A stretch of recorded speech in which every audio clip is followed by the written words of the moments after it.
We on? Yes, sir. Okay, welcome everyone to the Administration Public Works Committee meeting for Tuesday, December 5th. It is now 5:32. We'll get started with our meeting. So first item on the agenda is a roll call. Chair Garitano, Present. Councilmember Clark, I am here. Councilmember Nian. Here. Councilmember Farmer, Here. Councilmember McCutcheon, Councilmember Edens, Councilmember Jaxi, Here. Councilmember Hopper. Right, we'll move on next to the next item on the agenda. So we have the approval of minutes. So we've got different sets of meeting minutes that we need to approve. So the first one is for the October 24th, 2023 meeting, and look for a motion for approval of that minute. Those minutes there made by Councilmember Farmer. Is there a second on the approval? Made by Councilmember Clark. Any questions, discussion on those minutes? All right, seeing none, all those in favor, please say aye. Aye. Anyone oppose or abstain? The minutes are approved. Next is the minutes. We have several minutes that are from closed session. So City Administrator Lee, are we doing these all collectively as one? We can do them collectively or do them separately, but we could most likely just do them collectively because since they're all in one packet, I would probably just say do them collectively, but obviously any questions or any. Yeah. All right, so then we'll look to see if there's a motion. Councilmember Farmer, would that be for collectively all the minutes there? So, all right, let me just make sure I state that. So that would be October 10th, 2023, June 6th, 2023, May 2nd, 2023, April 11th, 2023, April 6th, 2023, April 5th, 2023, March 14th, 2023, March 10th, 2023, March 2nd, 2023, March 1st, 2023, February 24th, 2023, February 22nd, 2023, and February 7th, 2023.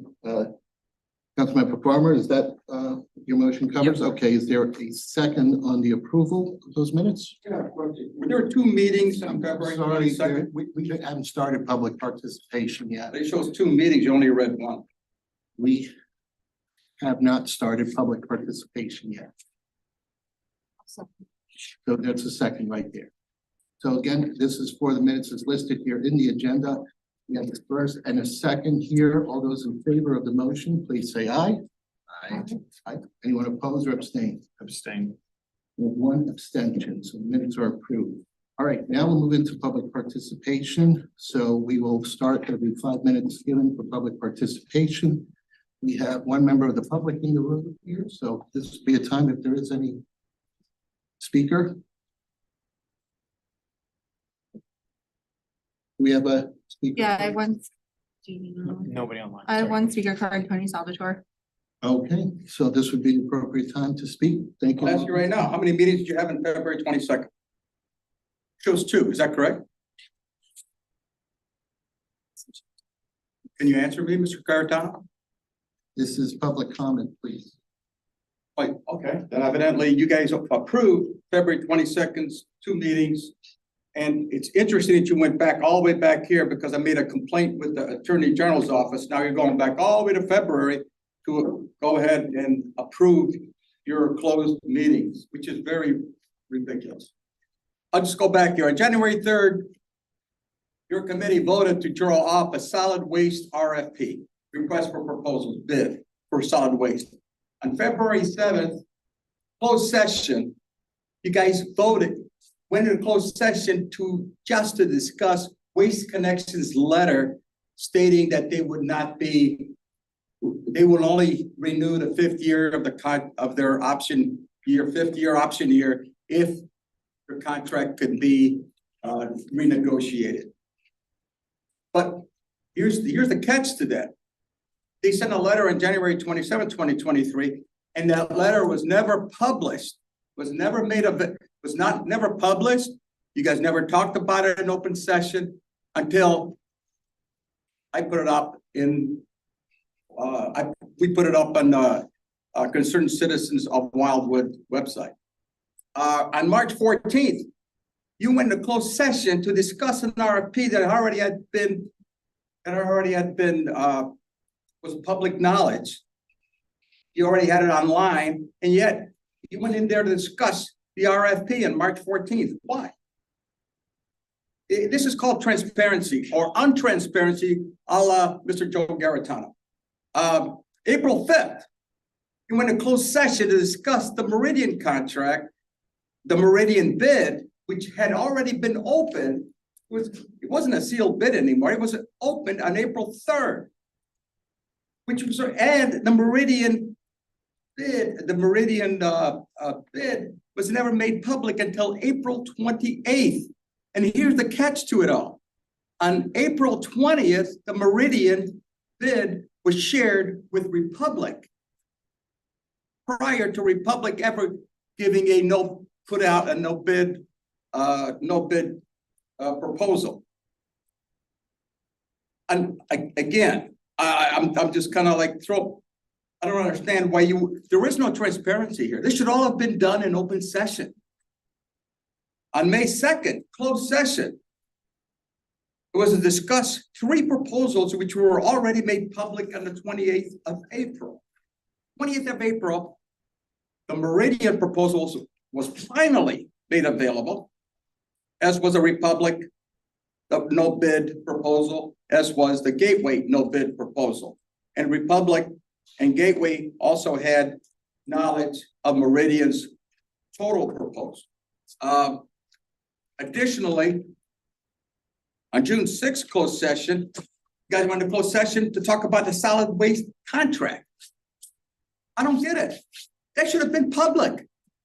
Why would you go in to talk about a solid waste contract, which was already supposedly out there? But oh, by the way, on June 6th, Republic got to go ahead, use their own contract template to write their own contract, which was also written on Gateway's contract. Same thing. Republic wrote the contract. And oh, by the way, Republic also was involved in the RFP process because they were involved in drafting the RFP. 1 minute. That's it. And then, and I also asked Ms. Edens, why wasn't the process followed? And she says, oh, I have to find out from the Admin Public Works Committee next time I go. Well, here it is. Ms. Edens on April 5th made the motion to go ahead and go out. Here's the motion right here. On April 5th, it said she indicated that Councilmember Edens recommended city staff negotiate with other haulers to obtain additional proposals. What negotiate mean? In essence, she threw out the Meridian bid right off the bat, and negotiate doesn't mean it's an RFP process. And on the 2nd of May, in closed session, again, she recommended to go ahead and go with the two company proposals with Republican Gateway in closed session. Yet they should have all been done in open session. Thank you very much. And transparency, 5 Mr. Joe minutes. Garitano is Your not time is you. up. And by the way, you saw me at Lifetime. You told me you knew nothing about these contracts. Your time is up. Thank you for your public comments. You're a liar. We will proceed forward with our agenda. I don't see any other members of the public in the room. Do we have anyone else online? No, sir. Okay, thank you. All right, let's move on next to the agenda under administration. We have under for information and update on accessibility. So Councilmember Clark, do you want to cover that item? Or is that? Yeah, I'm happy to. A young mother, Chelsea Bellew. Oh, thanks. Oh, thanks. She contacted me about disabilities for her child and said that there were many other mothers in Wildwood with disabilities. And so they got together and had a meeting and pulled me in to answer their questions. And it was very interesting and eye-opening that we have so many children with disabilities in Wildwood and have needs in Wildwood that we could possibly, from now and in the future, look at those needs as we're developing new project or going in through new projects and new parks and different things. So she was very, very thankful that Wildwood has respected and desired to address these needs in the past, and that we have tried with our playgrounds to keep them as close to the ADA standards as possible. but many of those standards do not meet with the needs of the child. And so these women got together and gave me all kinds of examples of the needs that they have in the playgrounds. They can go to one park that we have with one swing that we have for their children to play on. The rest of the equipment they really can't play on because of one thing or another. There's not enough room for the caregiver to be there with them, or they can't maneuver from their chair to the equipment. There's just a number of things. And while we were meeting, I asked them where are some playgrounds that we could look at, that we could find out what is it that is good for you. And they gave me a list of all these different playgrounds around in different cities. And I made a list of them on that attachment to the agenda, and websites as well to look at. Some of these websites are programs that these mothers have started themselves because of their children. And one mother is even working really closely with Queenie Park right now to implement a whole accessible area for children with disabilities. And she is involved with raising money. A group of the family members are raising money to implement this. And there's just so many different things that we don't think about if we don't have children with disabilities, or we don't have disabilities ourselves, that these women can give us ideas about. And they said they are very willing to come to our meeting and just speak a couple of minutes each with their child. They want to bring their children so you can meet them. But to give an idea of what it is that we can do. Maybe there are things that we can do that won't cost anything, or are of low cost, or are of such high benefit that we're willing to pay the money to implement it. So I just wanted to give you that update on what it is that they came to me with, because they are interested in getting involved with the city and how we look at disabilities in the future. Thanks, Teresa. That's great feedback that we have folks that are willing to help. And I'll just comment that I believe when the community park was being designed, there was some input as well from some local families. So I think that we can pass that along to Joe Vunich, the Department of Planning, as they work on the Village Green, to be aware of that. That's a good resource. But I think some of those improvements in the community park are made primarily for that reason, because of the input of citizens. Yeah, well, it's always good to listen to them and to listen again, because sometimes the ones we talk to maybe aren't the ones that are trying to utilize it. So they just have all kinds of ideas. And these three of these children, of these mothers, were the three children that helped light the tree on Saturday. Yes, City Administrator. Thank you, Chair Garitano. I just wanted to also add a little note that, maybe this is an opportunity for us to look at, a specific area or a specific park where maybe we can kind of build from the ground up something that would be fully accessible. And if you see here, it's a pretty limited list of who provides these types of accessible parks. Maybe this could be something that draws additional traffic to Wildwood and kind of becomes a little focal point, at least in the St. Louis area. And I know for a fact the O'Fallon Park, they've done some serious work to improve it, to pretty much offer a really accessible park. So just recommend taking a look at that, but that would be something we could maybe consider. Great, thank you for that. Anybody else have any? All right, so we're gonna move on. The next item is under for information as well. This is an update on the elevator repair and signage. So I'm gonna guess that, Tom, that's you.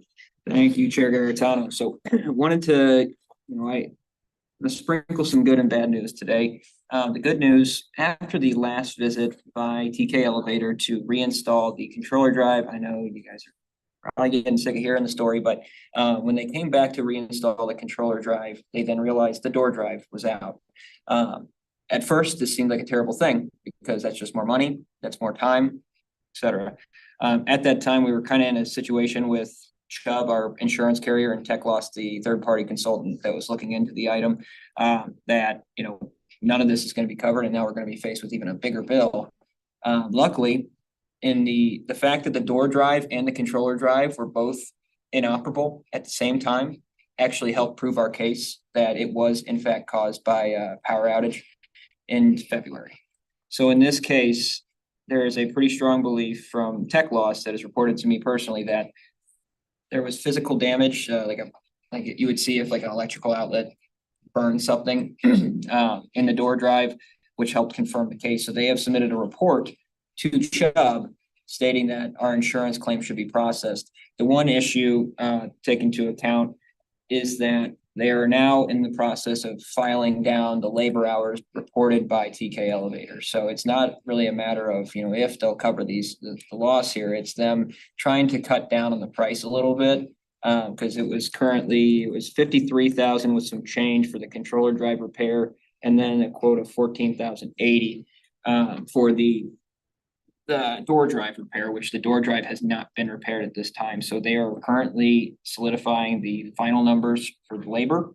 And once that's done, the door drive will be repaired, and the city should only be responsible for a $5,000 deductible. So I do know it's been not a fun situation, but it all comes through that that will be good for us because that's a pretty heavy knock towards our budget.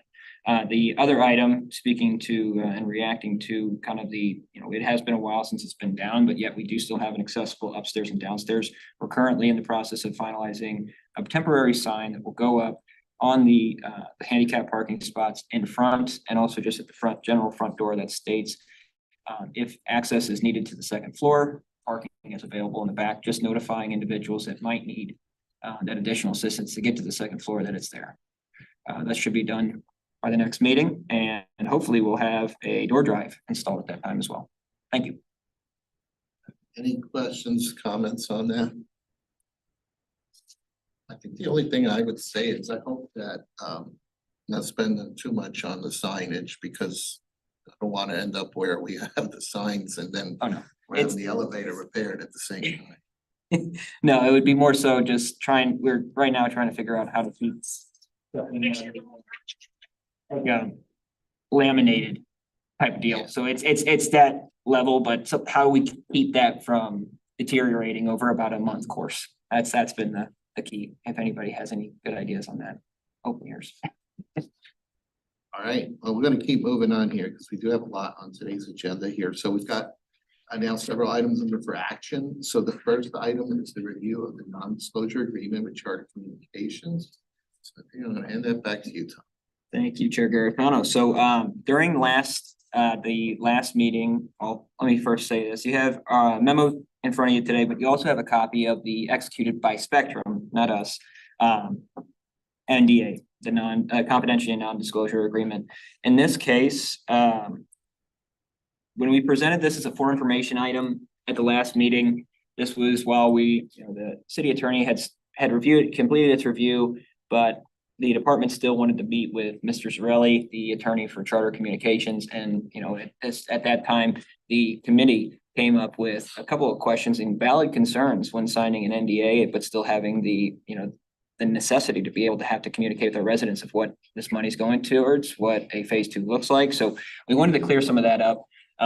What was determined in the meeting about the NDA was that anything that's currently on the city's website regarding the internet project and what we've done so far, that could be replicated in a phase 2. What they're trying to protect is that internet data that they're planning to provide us. They're trying to protect that data if we don't move forward with the phase 2. So they're wanting to say, we can't take your phase 2 data, the internet speed data that they have, that's proprietary, from buying it, research, all that good stuff. you can't take that and go hire a separate consultant or do it yourself, utilize that data without pretty much moving forward with the phase two. So in this case, the confidentiality of the agreement really focuses more on that planning stage between right now and the execution of the phase two contract.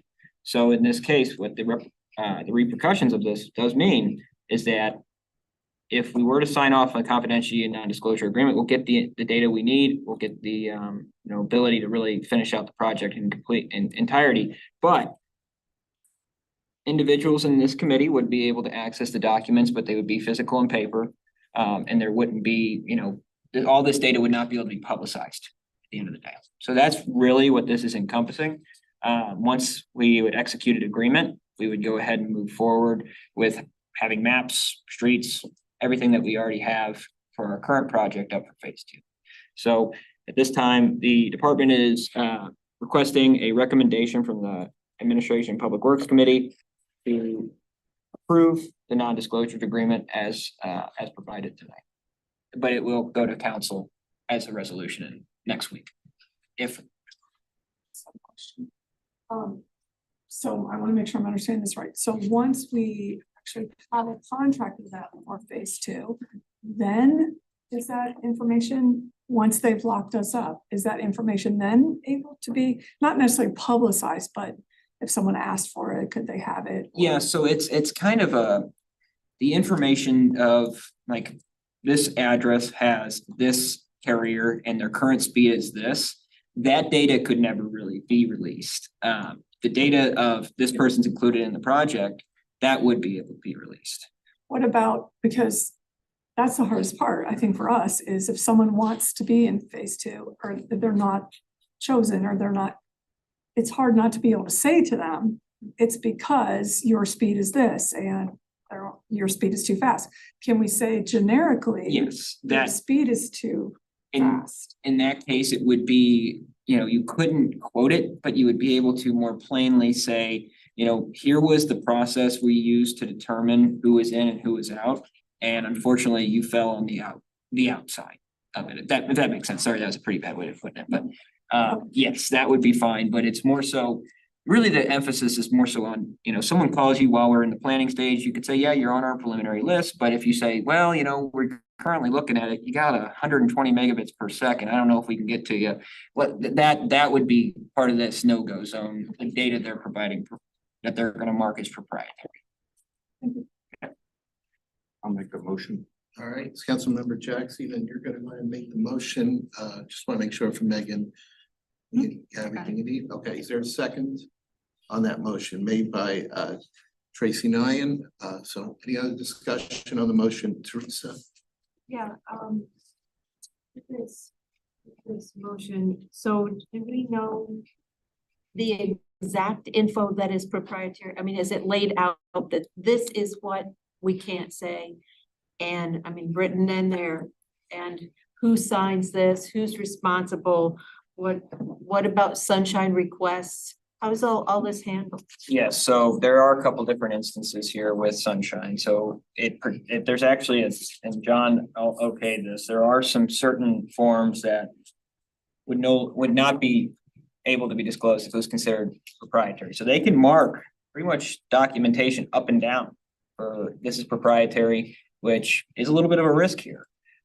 But they have told us, and how much can you really trust a company, but they have told us that they would not, anything we have currently up there on the website and what we've disseminated to our residents in the past would be able to be used. And John feels as if, our city attorney feels as if we would be fine after a contract is signed. It's more so during the planning phase where we would not be able to share as much information as we'd like.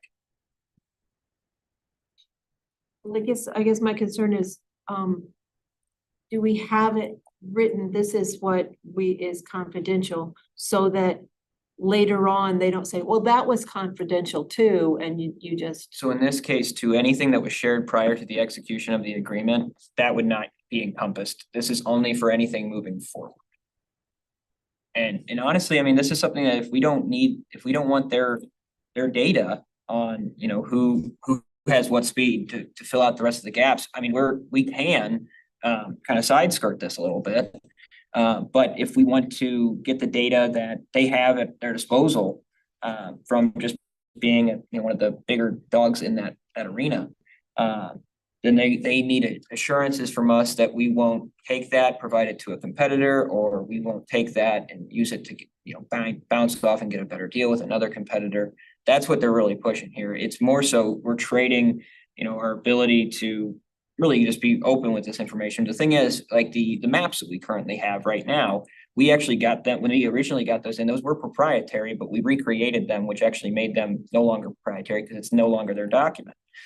So that is kind of, a roundabout way of saying that if we do not want the data to fill out the rest of the phase 2, if we want to just move forward with the phase 2 list as we had it with the resident inquiries, we can do that. Or we could try to measure it up against FCC, but this is what they're willing to accept if they're going to provide us their kind of the central database, if you will. It's kind of where we're at. But that being said, Jared Falk, the VP of Government Affairs, they did say that they would not only meet with us, but they would set up the planning of phase 2 is supposed, I plan on having it being a lot more hands-on for this committee specifically.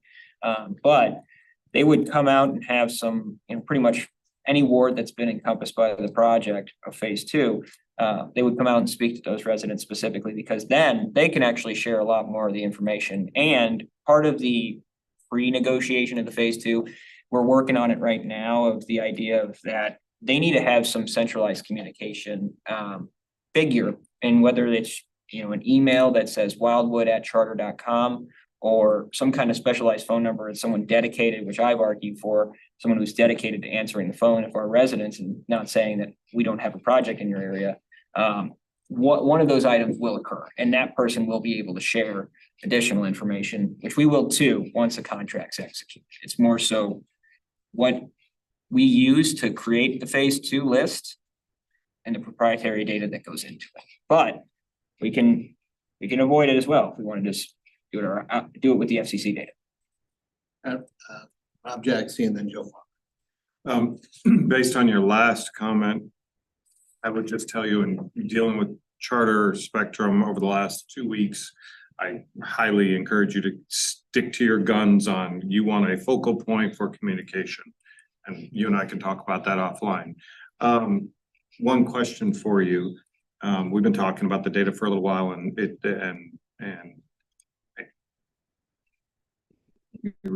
phrase it right.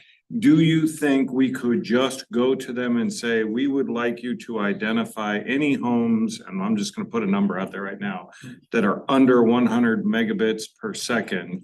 And could we just define our number? Could we pick a number, throw it on the wall and say, let's not worry about the NDA, just please identify any homes based on your data set that are 100 megabits. And so then we can make a decision, yes, we want to move forward with phase 2 for every home that's under 100 megabits.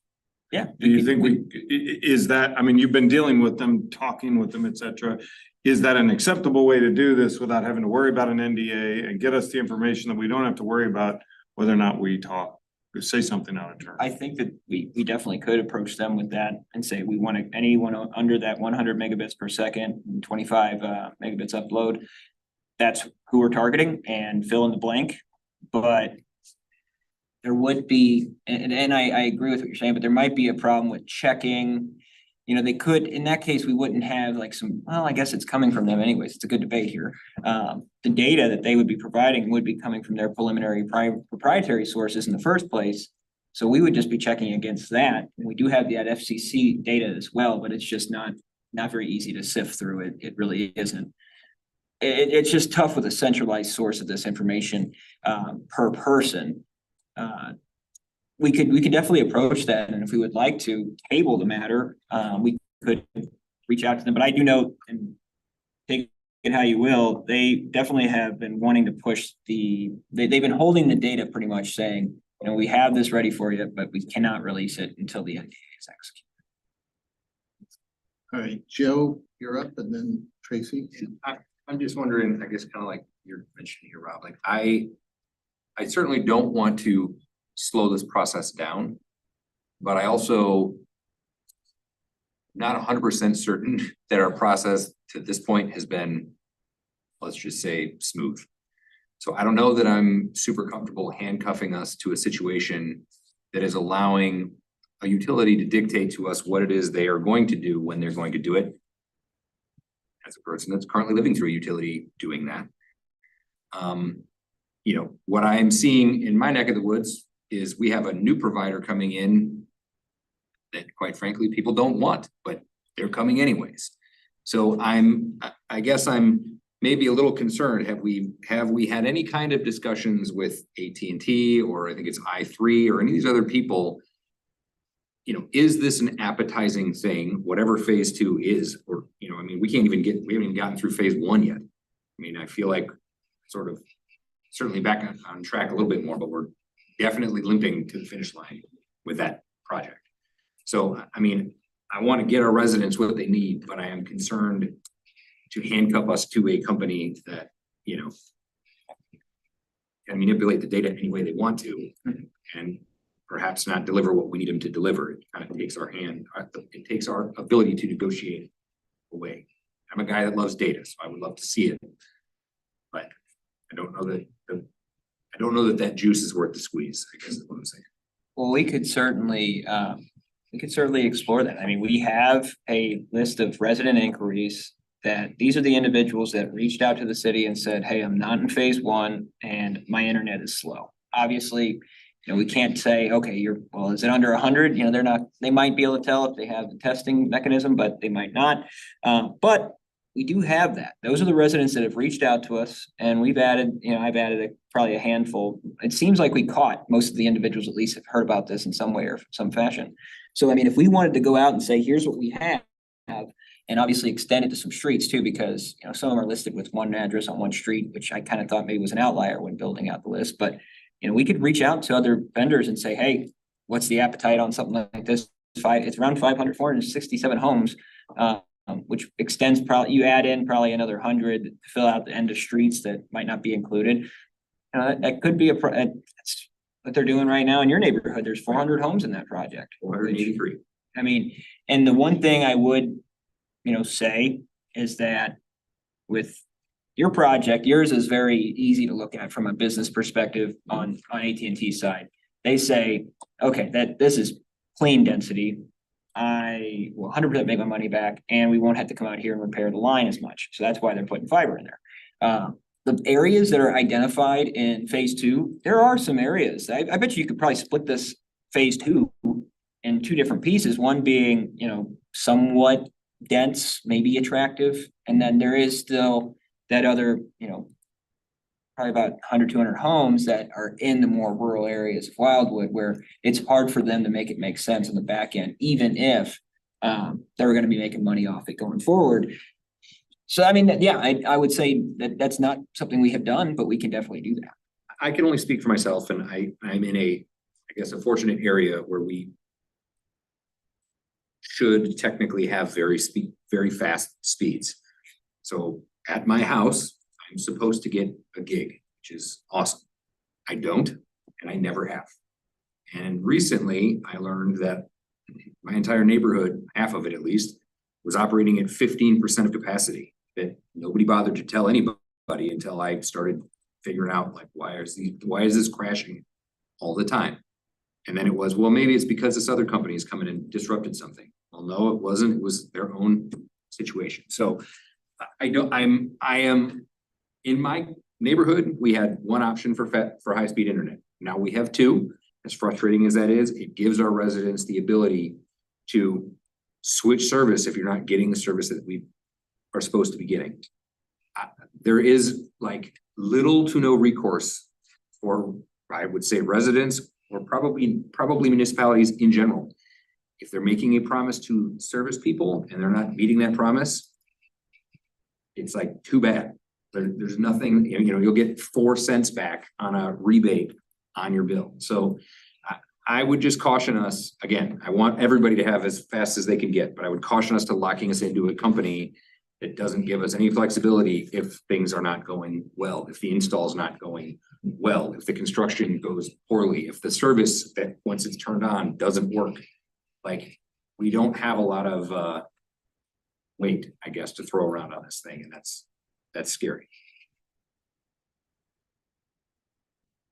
Let's see. I was gonna say, just based on what Rob said, my only concern about not getting the information is then we are trusting them if we say, do anything under whatever we decide the number is.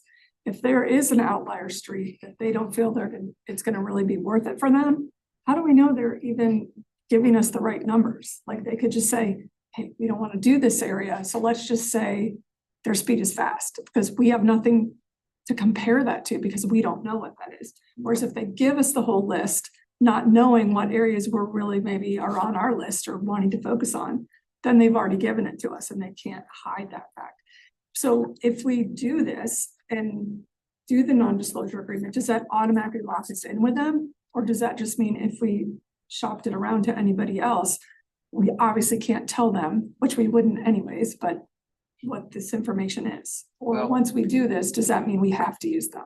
Well, no, and then, yeah, I get what you're saying here, and there's kind of two ways to look at it. If we were to utilize the data that they provide after getting this, and it's the one that's gonna be labeled confidential. And it's gonna be based off of the information that we have, you know, the addresses that have been listed in our one to be phase two. Then yes, if we use that data, we're probably gonna have to move forward with them. Okay. That being said, the thing is though, if we go back to this, our original list that we now have, it's a public record.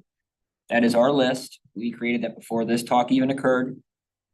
We could use that list still. It's just if you're now taking advantage of their proprietary information and then leveraging that to then, because now we know trade secrets. So now we know, hey, we should know this person should be able to get it, this person shouldn't, and all that.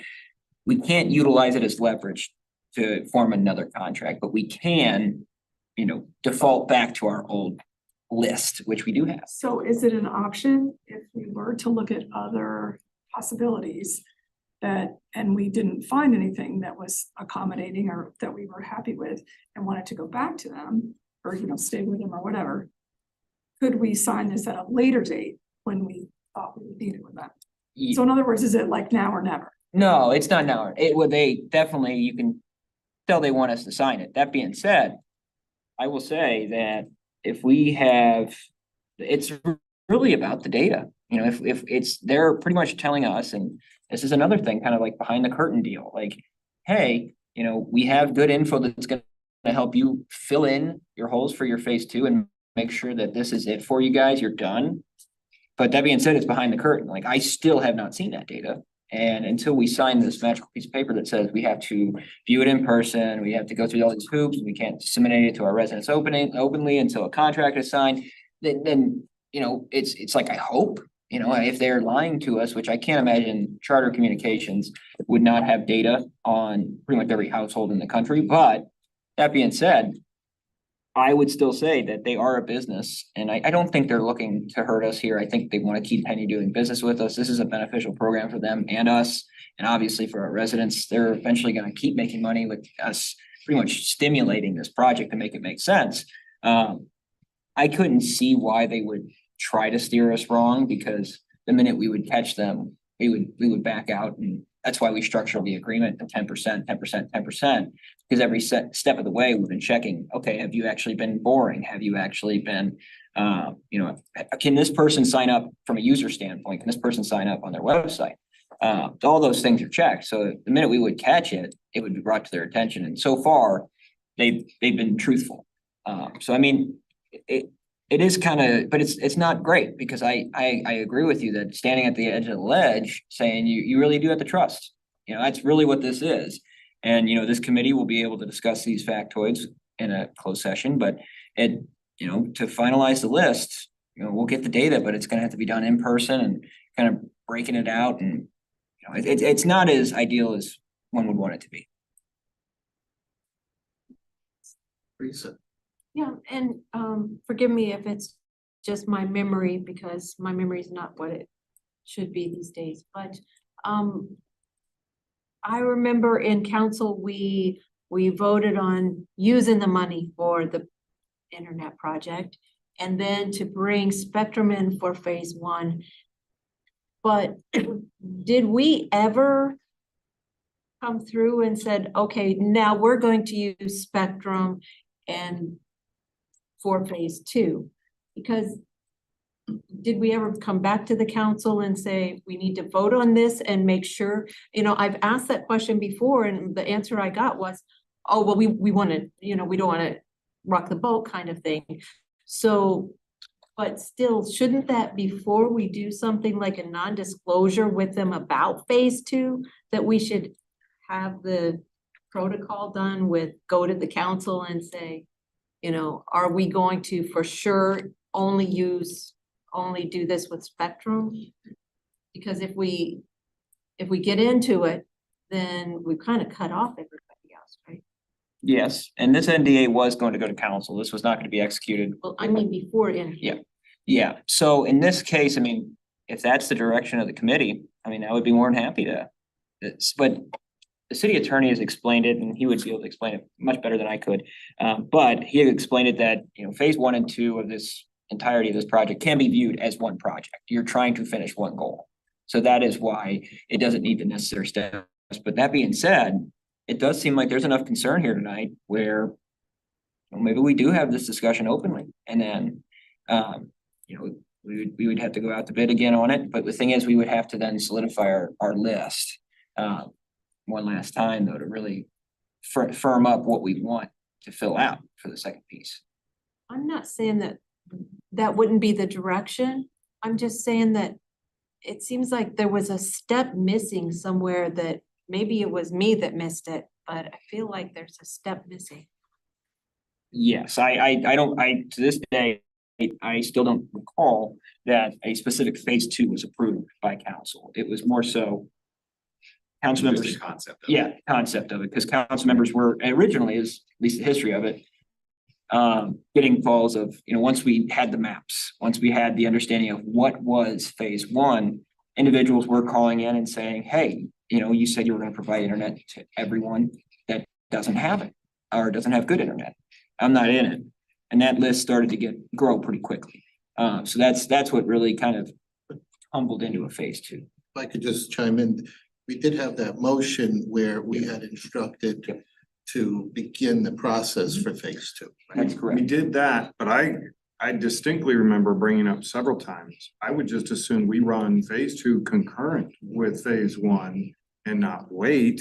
Why did we feel like we were beholden to just Spectrum in this case? Put it out for bid, make people come in and say, no, I want your business. And if it's Spectrum again, I mean, there's nothing to say that Spectrum can't come in. But I was shot down every time I brought it up because, well, we don't want to divert them from phase 1. We're not diverting them from phase 1. They're signed on the dotted line. They got to do phase 1. But if they like phase 2 too, Right. they can do that too. I'll give them the money. Yeah. I'll give whoever the money is that can get it done. And I still to this day don't know why we don't run these concurrent, but that's the conversation I remember. Well, in that case, I mean, we can completely, kind of put this to the side. We have a list from residents coming in and saying, hey, I want internet, and I'm not included. We could go out with that list, which isn't perfect, but it's good. I mean, it's our residents telling us where internet is not. We can go out to bid with that.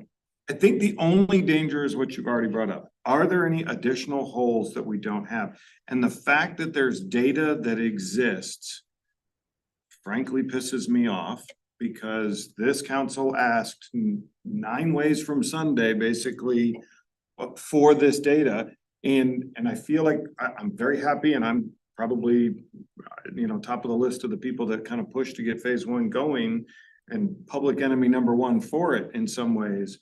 But we needed to move.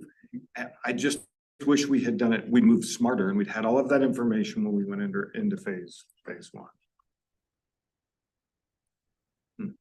Yeah, I think we need to not back into phase 2 the way that we did to phase 1. And I mean, if that means as a wider council, if we want to have a conversation about whether this NDA is appropriate, that's an okay thing with me. I don't want to hinder anybody's ability to get that information if it's really important to them. But I do think that we should, I feel like I say this a lot. We should be able to walk and chew bubble gum at the same time, and that's a little bit what this is. And it just makes me nervous with any contractor to be like, we need something fixed. I don't know what it is or how much, but you should do it. That's just. You should tell us what we need. Why to don't have you fixed. tell me what I need and how much it should cost? It's just a bad spot to be in. Well, in this case, I mean, it will be, if approved, it would be discussed at council as a resolution. Approving the authorization of an NDA between the mayor and Charter Communications. That being said, I mean, it does seem like there is some doubt here, and maybe, you know, we need to iron that out. Maybe we need to develop an RFP here. I don't know. But I'm not convinced we can't have this conversation in front of the council that we just had. I mean, I think it's just a matter of time and, you know, delay. I mean, if there are nine, I mean, there's 1, 2, 3, 4, 5 of us here. I'm not 100, I mean, maybe, I guess this thing probably passes to the council. And you need 9 people to get it, but I mean, I think I would assume that there's going to be 9 people with questions about this to be like, let's, you know, figure this thing out. I think the concern of the council will be, let's figure it out, but let's do it. Like, we don't want another 6 months, another year. All these people Well, are out there maybe- waiting for it, so. What, and let me know if this would be something that would potentially be acceptable for the committee, is that maybe Mr. Falk, who signed on the dotted line here, maybe we request his presence at the next admin PW meeting. And he can come speak to us and answer all these questions in fine detail of sell us on the fact that you are gonna provide us this data. Is it, you know, I think it would help. It wouldn't hurt to have that. But I think, I don't know. That's what might be a I decent. think we do have a deadline, Yeah. right, for 2024 for the broadband money. Yes, so in State. 2024, it's late 2024. So it's it's at the end of 2026 that we'd have to spend that money. So we are fine. But we have to apply by 2024? We have the upcoming BEAD program that is gonna be probably releasing first round of applications within February, March potentially, if they're on time, and then potentially announcing first award recipients by So we August, wanna make sure September. we got everything ready to go. Like, we don't wanna be sitting around missing that deadline. Well, the big thing with the BEAD program too, and this is just from, you know, speaking with the director of that program in Missouri, is that they specifically are looking to, like, the whole program is meant to not necessarily create entire infrastructures of Wi-Fi. They are looking to complete projects that's been started. And this is, I mean, we, after talking with the director of broadband investment, with their maps that they have, which are not perfect, but they definitely show Wildwood. They thought we were not gonna be very eligible when they accepted the fact that it would take McCall. When we did get in there, we reviewed the same map and he said, oh, by golly, you guys are gonna be looking pretty good when this comes out. I just need that little help to get across the finish line.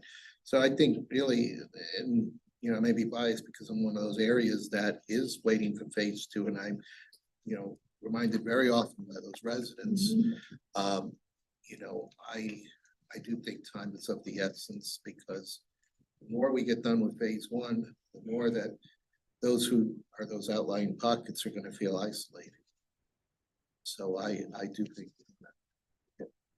There you go. With something that maybe, and I don't know for sure if this would be an availability, but would it potentially be a good thing to offer, maybe have them, Jared Falk or Jeffrey with Spectrum, come to the council meeting on Monday. If this were to proceed as a resolution, they could speak during public comment and then be addressed during this item on the agenda where, you know, at least some questions could be answered and some accountability on, you know, some of this information could be held, but it still moves it quickly.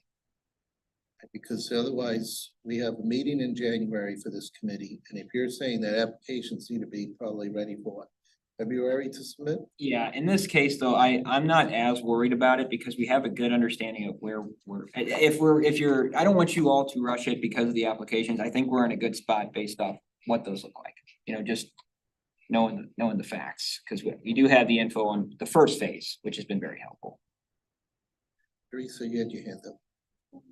I guess I'm still very skeptical about, you know, what this project that we're talking about right now.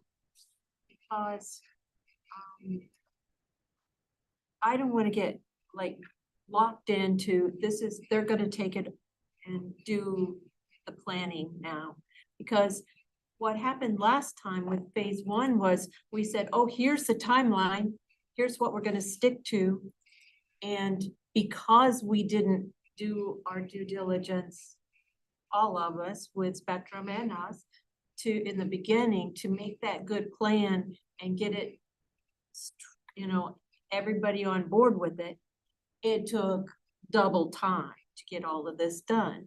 And so, I mean, we want it to go fast. So to me, that means planning it well and getting all the information we need and figuring out what we want to do with this phase two before we do things like this. Seems like a step that should come after we got our ducks in a row. I do agree with you, but the one thing is, we have a list, but we want to refine the list with where we want to fill in for phase two, and we couldn't get that without signing. So that's the big thing. The department wants to take that step forward and start cleaning up the list we have and start checking it against some solid data, as good a data as you can get. But currently, they won't, it's behind the paywall, if you will. We cannot get access to that without this document. There's no,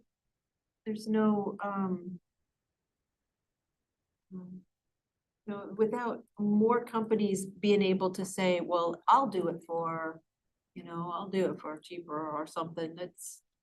I don't have anything to entice them to do it on time or do it at a certain cost or not add things in that we don't want. I have too many questions right now. Could we put an RFP out there for phase two that simply says, we think we need these 500 homes. Submit your RFPs to bring it to these 500 homes, and oh, by the way, if you think there's something else that falls under the threshold in our service area. Now, Spectrum's got the data. If they want to say, well, if we'll bid it, but we think we need to put 100 more in there because of this data that we got, that's on them. We put that in the RFP that says, we want it to as many homes as we can get it to that we think are underserved. Here are the 500 we think. And if any of the bidders come to the table and say, okay, well, we got your 500, but we think you're missing these 100, we would want to add them and encourage it in the bidding process for them to do it. And then I'm a big fan of competition. We do competition for everything else, right? We want to put in a street, we make them bid for it. And I just put it out there and let them go. I think is, can you do that, make that work in a timeline like that? Well, yeah, we can put out an RFP. And would that, I would need, well, real quick, I would need to double check our current agreement, yeah, but I don't think there's any grenades in there that would say you're prohibited from working on a set. Because the thing is, we have, just AT&T's working in your section right now. Solicited, but not solicited from the city. So I would need a double check, but I don't think there should be any serious issues. well, I think there's a point there Rob's making, because I know for a long time, no one wanted to bother. We had to go out there looking. And I think that Spectrum's interest may have come about because we had significant sum of money that we needed to spend with limited opportunities, broadband being one of them. But I don't know if we would have gotten their attention as we did before. So I think the situation, the environment has changed. Now there is money available from the state. We got through ARPA. So it's possible that you may now hear from someone we've never heard before, because in some of these areas, like the area that I speak of, that is an area that has AT&T, but doesn't have high-speed internet. So they may be, if they're already doing these investments in the community, maybe they might have some interest. Yeah. For some reason, it seems like Spectrum believes that they will just do phase two, right? Is there a reason? Have we had? There's not been any formal there's not been documentation. anything? Obviously, speaking on the fact that we won a phase two, talking with them, saying we have residents that are angry that they weren't included, especially me inheriting the project. It's just, I've definitely vented to them with some frustration of, why didn't you guys include this street? There's a couple streets that were clear zingers that should have been in the first phase. But other than that, though, there's nothing formal. It's just them understanding that we do have outstanding addresses that need to be filled in.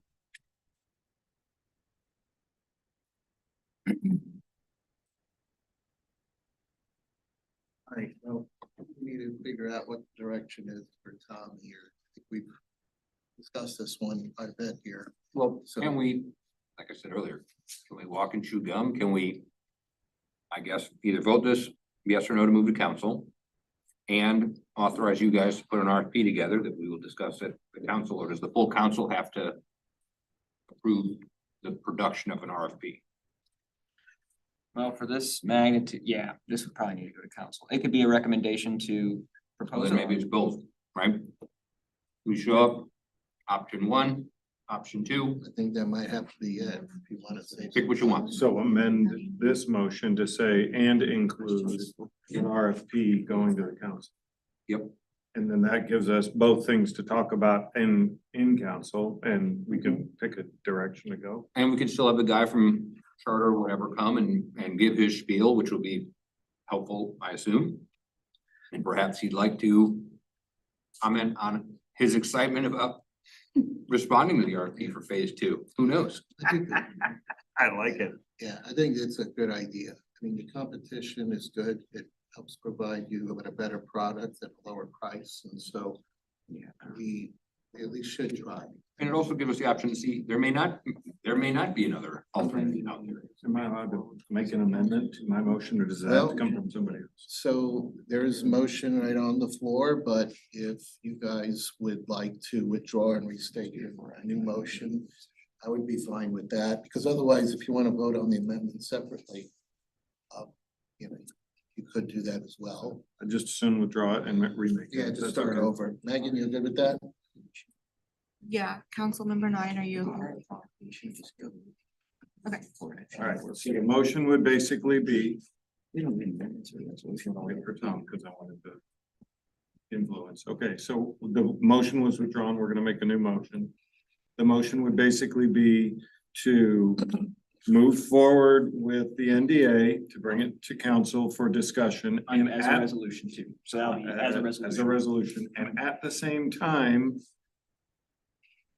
Do the legwork necessary, research, whatever it is, regarding putting together an RFP. For phase two, and I would specifically ask you that in the RFP, it addresses the idea of. Filling in the holes, right? We have identified whatever number, we've identified this. We're looking for a company that's going to do that and come to us with any other holes that they see based on the data that they have proprietary access to, or something like that. I feel like I could word it something like that, that would encourage them to. It's more money in their pocket. Do we need to put in there, I feel like sometimes when things come to us from other committees, it's like the committee is endorsing this. However we want to word it is fine, I guess I'm just not sure, are we saying we are endorsing option A or option B, or we want to discuss A and B concurrently with the council? I would prefer that we discuss it concurrently. Yeah, I think you're Discussing presenting concurrent. two options and then let the council decide. Just in to know work the session. formality of it, the NDA will be a resolution presented in the general session, and then under the work session for action, we will discuss. Potential creation of an RFP that would encompass I think 467 homes that have added. And then also any homes that are deemed necessary per the data, proprietary data that they have at their disposal. And then is it one of those things where, sometimes probably Jim will just explain it, like if you go with this, we don't go with the other thing. Yes, that'd be astute. If you go ahead and create an RFP, we're not gonna wanna sign the NDA. And then I think also we discussed that you're going to look in the current contract language just to make sure that there isn't. I will speak with the city anything attorney for that specific that reason. would- All right, so we have a motion then on the floor. Megan, you got it? You got it first. Do we have a second? Tracy's seconded. All right, any other discussion? All those in favor say aye. Anyone opposed or abstain? All right, the motion passes. All right, so now moving on next to the agenda. Not a good discussion there. We're gonna move on to the review of the city's unreserved fund balance policy. And Thomas. Thank you, Chair Garitano. So to give a little background here, over the last couple months, especially since the settlement funding from Charter has come in, there's been a lot of discussion about the city's current unreserved fund balance, how much money the city typically has in the bank year over year. What you have in front of you today in the memorandum, you have a copy of the city's reserve fund balance policy, how we spend it. We have a copy of the growth since 1997 and 2022 of the unreserved fund balance for the general fund. And then lastly, you have a proposal from WB Financial Strategies, a consulting firm that conducted our last policy review, Joy Howard, that would come in and conduct another review based off the current status of municipalities in the St. Louis area, but across the country, but also based off our current needs, what the city has to fund. So there's been a lot of discussion of what that reserve number should be, what's the minimum fund balance in the reserves at the end of the day. The department has provided some guidance there. That being said, and the city treasurer has also provided some input, but this would be a third party that has done it in the past, would come in and pretty much give us a, facelift and update. It would cost $150 per hour, not to exceed $3,000. So I'm going to present this to you all. It is within the purchasing power, but didn't know if there was an appetite for it, so I wanted to bring it to committee before. Thank you. Joe, you wanna- Yeah, so I'm all for this for sure. I did have just a general question because, the numbers kind of have moved around a lot. So the 25% number that's in there, what is that actual number? So that is the 25% of our operating budget. Yeah, but like, let's say it's today, what actually is that amount of It's money? about a little bit over $3 million. Okay, and we have 16 After, so like million? that contingency, you take out that contingency, you take out the public safety reserve fund, and you still have around 16 million. Okay, so I'm all for having this woman review this stuff. I think it's absolutely insane. We haven't done it in 23 years. That being said, I am just confused as a council member. If we have language that says we're only supposed to have this amount of money, and I've sat in many conversations about how we don't have any money to do this thing. My question is, and this isn't like a judgment or anything, it's just I don't care what the answer is, I'm just curious what it is. Was this someone's philosophical choice? Or was this, we just weren't paying attention to what the language was? How did we get to, what is that? That's like 7 times the amount of money we're supposed to have. Well, yes. Well, and there's a couple things that and this is, once again, this is perspective. So I don't want to attribute all this to me knowing it all. But that being said, if you look at it in 2000 this is when the review was conducted. The city was a very different place in 2000. Right. At the end of the day, also cities across, like what cities did were different as well. So understanding what we needed to have in the bank, what 25% of your operating really is, it's enough money to close out the city if you're getting absorbed or you're getting incorporated in somewhere else, or it's enough to create a new tax, to issue a bond, to get you, it's a stopgap, to get you to a new funding source or dissolve, to kind of clean out the rest of it. Being said, I don't believe Wildwood is heading towards that future. But in 2000, that was a pretty safe number, 25% of the contingency. A lot of other cities do that. That being said as well, and this is just a general theme, and like I said, this is perspective for me. But originally, when the pool tax program moved forward, And we were getting this revenue from a 1% sales tax across the entirety of St. Louis County. And it was just being split up per capita. That number is it's been pretty stable. We didn't have all those parks back then. We didn't have a municipal building to keep up with. There was a lot of things, a lot of assets the city didn't necessarily tend to and have to have residual maintenance costs for. Now we have fast forwarded, 20 years. We've got a plethora of parks, which are great, they're beautiful. But they do take a lot of money. I mean, a lot of money, especially to cut grass. We have a lot of areas that are considered our right of way that we maintain, we take care of. We just have a lot more assets and the maintenance thereof that are causing us. Our revenues have stayed stagnant, but we used to have less expenditures. Our expenditures have grown over the years and we're kind of hitting, right now, we're at that impasse. That's really where we're at. So, more parks that we have, the more, I don't think we're adding a building, but you buy a building or something like that. Those things, they're gonna bring us up. So that's my own personal philosophical belief of what happened. I mean, the numbers somewhat support it. You could see, a decent amount being kept at the beginning and kind of growing. But then obviously as we get closer to today, it's obviously been shrinking a little bit because it's tough to maintain it with the inflation rates currently facing.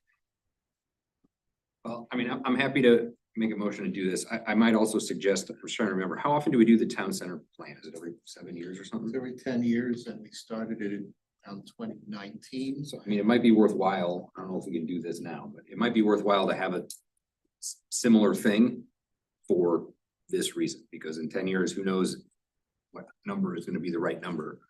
I mean, I don't care if the number is 10% or 50%, that doesn't really matter, it just should make some level of sense, and to me, at least currently, it does not. Well, in that case, like I said, this will be something that we just move forward with. Making the motion, do we have a second? Want to get the vote. Anyone want a second that? Oh. Councilman, all right, I'm gonna look. Doesn't matter. All right, Councilmember Jackson is gonna be the second then, if that's okay. So we have the motion on the floor. Any discussion, any other further discussion? All right, we're gonna move forward. All those in favor, please say aye. Aye. Aye. All right, anyone opposed or abstain? All right, that will move forward. Then now we're gonna move into Public Works. We've got a number of items, especially under for action. So let's get through the 4 information items here. Again, no action on these, so hopefully these are just quick updates based on the whatever news you received. I can take the first one, Chair Gaetano, I'll briefly mention it. I was able to attend the meeting on November 17th over in the city of Chesterfield, put on by MSD. Some of you may be aware there will be a ballot issue in front of voters in April, put forth by MSD with 2 rate proposals on that ballot initiative. One is for wastewater and one is for stormwater. The wastewater proposal is consistent with more recent history. They're in the midst of a very large capital improvement program that's mandated by the federal government to eliminate a lot of the discharges directly into the rivers. So essentially that one is to request bond financing for the next 4 years of the program. It's a cheaper expense upfront if you do the bonding, but it does tack on interest charges. So that's the one ballot initiative you should be aware of. The second one is quite interesting because it's a second, at least over the last 8 years, a second attempt put forth by MSD to fund additional stormwater improvements. They did this, I think, 4 years ago and it failed. So they're going to try again. And I think they are more optimistic this time around, given the more recent flooding history we've had and concerns, at least here in Wildwood, with erosion. So the unique thing with the stormwater proposal is that it will actually push through more or less 1/3 of the money directly to the municipalities. So we would stand to gain about, I believe I said $300,000 a year as a result of this tax increase that we could use for stormwater purposes within MSD's jurisdiction, so it couldn't be spent outside of their area. But within their area, the folks that are contributing to the tax, we would have 300,000 a year that could go towards our erosion issues on Cox Creek, if that's what we chose to do. So I think that's personally, I think that's a really good idea on their part. It wasn't offered up, I believe, 4 years ago when they did this last, so it's really good news. They are certainly available to get the word and details on this ballot initiative out. And I think so if there's interest to bring them in, I've mentioned this to Joe Vunich with regard to the watershed erosion task force potentially. So they're more than happy to come out to future meetings and talk to us, answer questions and that kind of thing. So with that, if you have any questions, I'll do my best to address them. Thanks for that informational update. So I think just to be clear, this is an MSD item. So, you know, what we'd be seeking would be if you do decide to bring them in, they certainly would be well within their right to provide educational information. So, question. Is that a quick one? Rick, do you know what OMCI grant program is? Like spreadsheet that they put in here? So it's a thing where it says that we would be potentially the grant of potentially $300,000. But we aren't currently eligible for an OMCI grant program, whatever that is. I don't know specifically, Councilmember Farmer. I understood that they have a lot of small funding districts scattered that they piecemeal together as part of MSD, greater MSD district. I believe that pertains to some of those original districts or sub-districts essentially that were created potentially. I can try to follow up with you. Yeah, that Rick's right. They basically have a operation maintenance program that you used to be able to say, hey, we want to create an O&M program in our area. And then you could, they would set up a rate for you. They don't do that anymore. They're too, So it's just like a legacy. Yeah. thing. Okay. Yep. Hey, Rick, looking at their list of cities and populations, they're saying that Wildwood has a population of 27,000. In their district. Maybe is that? That's in like MSD's area. Oh, so 27,000 out of 27,000 out of the 35,000 are in this served area. am I correct in that understanding? That's the way I took it, yes, right. And this would only go in front of voters We have who have service or within Yes. MSD's Would boundary. be within that. So last thing, so this, I mean, whatever, they have it, they have it. The 300 grand, is it like a matching grant or we just say, hey, it's a we have a $300,000 project? We get it, we can put it towards, it's literally up to the discretion of the city how we spend it, but it needs to be spent in MSD areas and it needs to be spent on obviously watershed erosion or issues that are conformed to Is that that annually or just once? annually. Okay. Is that right? Annually, Yeah, annually. Yeah, It'd be a decent revenue stream. Yeah, it's kind of a solution to erosion issues in Wildwood, long term, but. All right. Let's move on then. If that's okay. We have 6 items for action. Federal funding applications. Council members, I put this together to kind of share our department's thoughts relative to the federal funding application process. Generally, at this meeting, we talk about East West Gateway solicitation. They do have some funding programs that are open for applications that are due February 8th of next year. The gist of my comments is that we'd like to defer essentially applying for funding this round. And I tried to lay out the logic, and Dan and I have talked about this in length. And there's, I guess, three general reasons why I think it would make sense for us to defer. But first off is we've been very successful, frankly, in recent years getting funding, and we frankly have a lot of projects that we just need to get completed. And our staffing levels are constant, and there's only so much we can do to hire consultants to get that work done. So while it allows us to stretch our dollars, it creates additional burdens to us because it includes additional reviews and approvals that we have to be accountable for, or we lose the funding. So it's great when we get these projects, but it's just an added layer of responsibility that we've got to get all the project reviews completed and approvals done and the projects out the door by the deadlines that are associated with the federal funding, and those deadlines are usually about 3 years.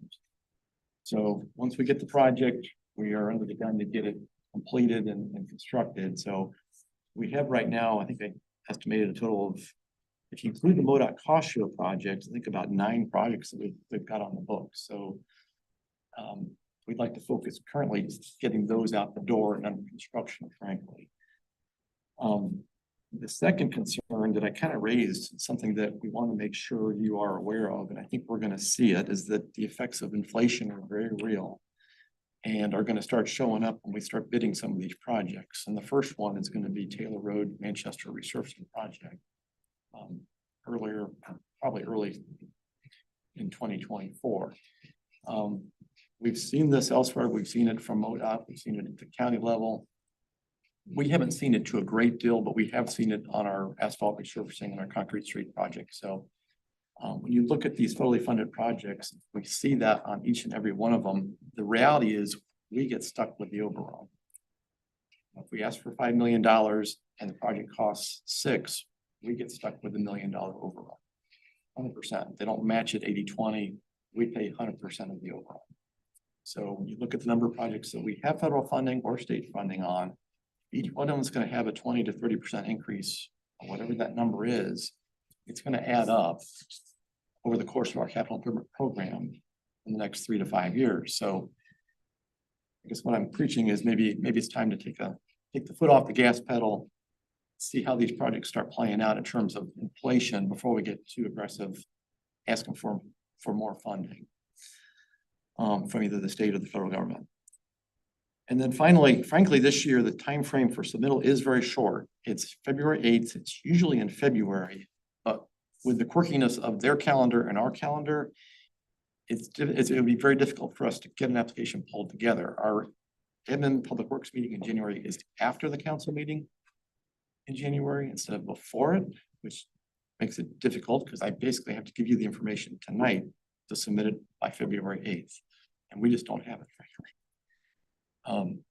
The February 8th deadline is before the council meeting in February, before your meeting in February. I'll check that. It may not be before your meeting in February, but it is before the council meeting. So because of the calendar, we literally have to bring it to you tonight. And I just don't have those details of an application. So that's kind of where we're at. And that's why we didn't do it. So Rick, I know this is for information, but we could certainly get a sense of the committee. Would it help if we had a meeting just in January that would work with your schedule to review those applications so you could stay on track with their new revised deadline? To make a February 8th date, I have to have resolutions in front of council at the January meeting. Which would be, let's take a look at the dates here. That'd be January 8th. Right? That's the second Monday of the month. I think that's correct. Yeah. So that Yes, means we would have and to your meet, meeting is on the 9th. we would have to meet then that first week just to cover this topic. Plus, that means that you have to work on it this month. Any thoughts? Anybody feel like? Question. Yeah, Joe. So, Rick, correct me if I'm misunderstanding what you were suggesting. From my recollection, it's always kind of interesting to me, we get these federal funds, but then it's like not for a project like for like 3 or 4 years down the road. And in 3 or 4 years, we have no idea how much this stuff is actually going to wind up costing. We have a fixed amount of money. Now we're going to have assuming that project comes about, do we then have the ability to say, hey, we don't have $1 million to do this, so we're not going to do the project, or are we like locked in once we accept that? So I believe that we could basically decide against moving forward with the project if the bids come in too high. But it would not be the world's best. It won't look great on Wildwood if we do that, frankly. I wouldn't recommend doing it a lot, but So then it's an option.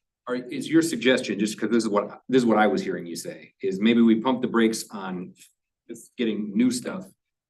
Does that put some enormous hole in the future plan? Like in 2030, are we out of money now, or like, how does that work? Well, this would just be a one-time for this round. Right. We refrain from submitting an application. And the thought would be, okay, for the next round, let's try to get a little more proactive and decide what projects, identify those projects earlier, do enough of the engineering, the conceptual engineering to have a idea of what the scope of that project is, a decent cost estimate, not to be as rushed as we typically have been in the past. It's been doable, but it is a little bit rushed. But just be more proactive in the future. And then, we can bring that information to you sooner to make decisions rather than wait until basically December, the last meeting of the year. Speaking my language, I'm all for that. So I guess I'm confused too. I always am when it comes down to the money part, but, so are there projects that we are going to do anyway? And that could help on those projects, whether or not it's a little more for us because we're gonna do it anyway? So the one thing I would point out, so when we talk about federal funding applications, we can only apply for funding on basically the larger roadways. So it's limited in terms of what roads are eligible for federal funding. And those are typically the higher volume roadways. Obviously, the 109s, the higher volume streets like that are eligible. But not all our local roads are eligible. So a lot of the rural roads are not considered collector roadways, and that's usually the cutoff point. They're not local roads, they're collector roads that take you from a local road to a arterial roadway. Those are kind of the ones that are eligible, but beyond that, local streets generally are not. So do we have needs? Yes, we have needs. We definitely have projects that I think we would like to consider in future years, maybe resurfacing projects, additional bridge projects, those kind of things.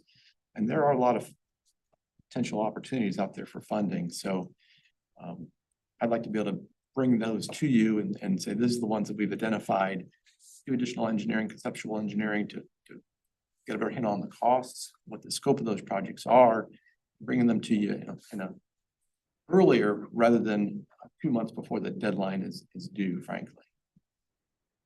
Understand, but what I'm asking is, aren't there things that we have already determined that we're going to do? That if we apply for the money, we could put that money onto those to bring the cost down a little. Certainly there are projects such as researching projects that we could do. I think even if we defer, frankly, this round, I believe a lot of these projects, these researching projects that don't require easements or right of way, if we have the plans ready to go, we can probably get them bumped up and done more quickly rather than pushed out 3 years based on a lot of their program schedule. So I think there's essentially a way that we could make up time on some of this if we are able to pull together projects that don't require easements or new right of way. When is the next round? If we don't do anything this round, it's a whole year. Typically, it's an annual process, yes. Occasionally, they do have additional solicitations, but generally it's an annual process. One thing I would like to note too is that, right now we do have the Manchester Taylor project going out, hopefully getting let here soon. We have the BA 109 roundabout project that's gonna be under construction here in 2024, and those funding expirations are coming up. And, it's really, when you break it down, yes, you always wanna apply for additional funding, but right now just the staff bandwidth, I don't think we'll be able to get the projects out the door in an efficient and, in the way we would like to do them in the Wildwood way, if we're also putting these other applications in, because they are a tedious and very time-consuming process is one of the main, drawbacks here. Because we gotta get, and what are the expiration on the 2020, on the Manchester Taylor, in that 2024 that those funds are expired? Right, so Manchester Taylor, that project is, it's gotta be let essentially by June. So, the goal is to get it, bid earlier than that for sure. That's kind of the drop dead point. If we don't get it bid, then we lose the funds. All right, so you recommend that? Well, I put this on for information, so, and to provide you our thoughts on this round of funding, so I wanted you to understand where we're at right now as a department and our feeling on it. It does take a lot of work to pull these together in short order. And basically it falls on Dan in large part lately. Now we do have some capacity to pull on a consultant typically. Even that can be challenging, especially the fact that they are getting busier than ever. So I can't pick up the phone and necessarily expect that they're available like I used to, frankly. So I don't even know that that's an option right now. I think my concern is just losing an opportunity and then having to wait, at least even if we had one or two or something like that. I mean, looking at what's on the 5-year capital improvement plan, you know, if you could see what is not funded already, there is something there. That's what I always wondered, because I feel like, you know, it'll just be money that goes to other cities if we don't even get a chance. But I understand your capacity constraints as well. So maybe we don't need to make a decision at this point anyway. It is under for information, but we give it some thought. And then if you do feel like there's a need to pull the group together to review something, we can probably figure out a way to pull a quick meeting in January. Just to make sure we do that so we can hit the deadlines. Well, and, you know, I mentioned the impact of inflation, but the reality is when you look at that 5-year capital improvement program, it's tight and there's not enough money to do everything we want by a large degree. So, and that's even accounting for the federally funded projects. So, I mean, I guess that tells me that we should definitely push federally funded projects. I'm not saying that we shouldn't do them in the future. But they do tend to consume that program. Whether that's right, I don't know. Okay, then I think that'll be that for now, and then just advise, you know. All right, we've got several for action items here. First item of proposed modifications to the intersection of Turnberry Place and Strecker Road.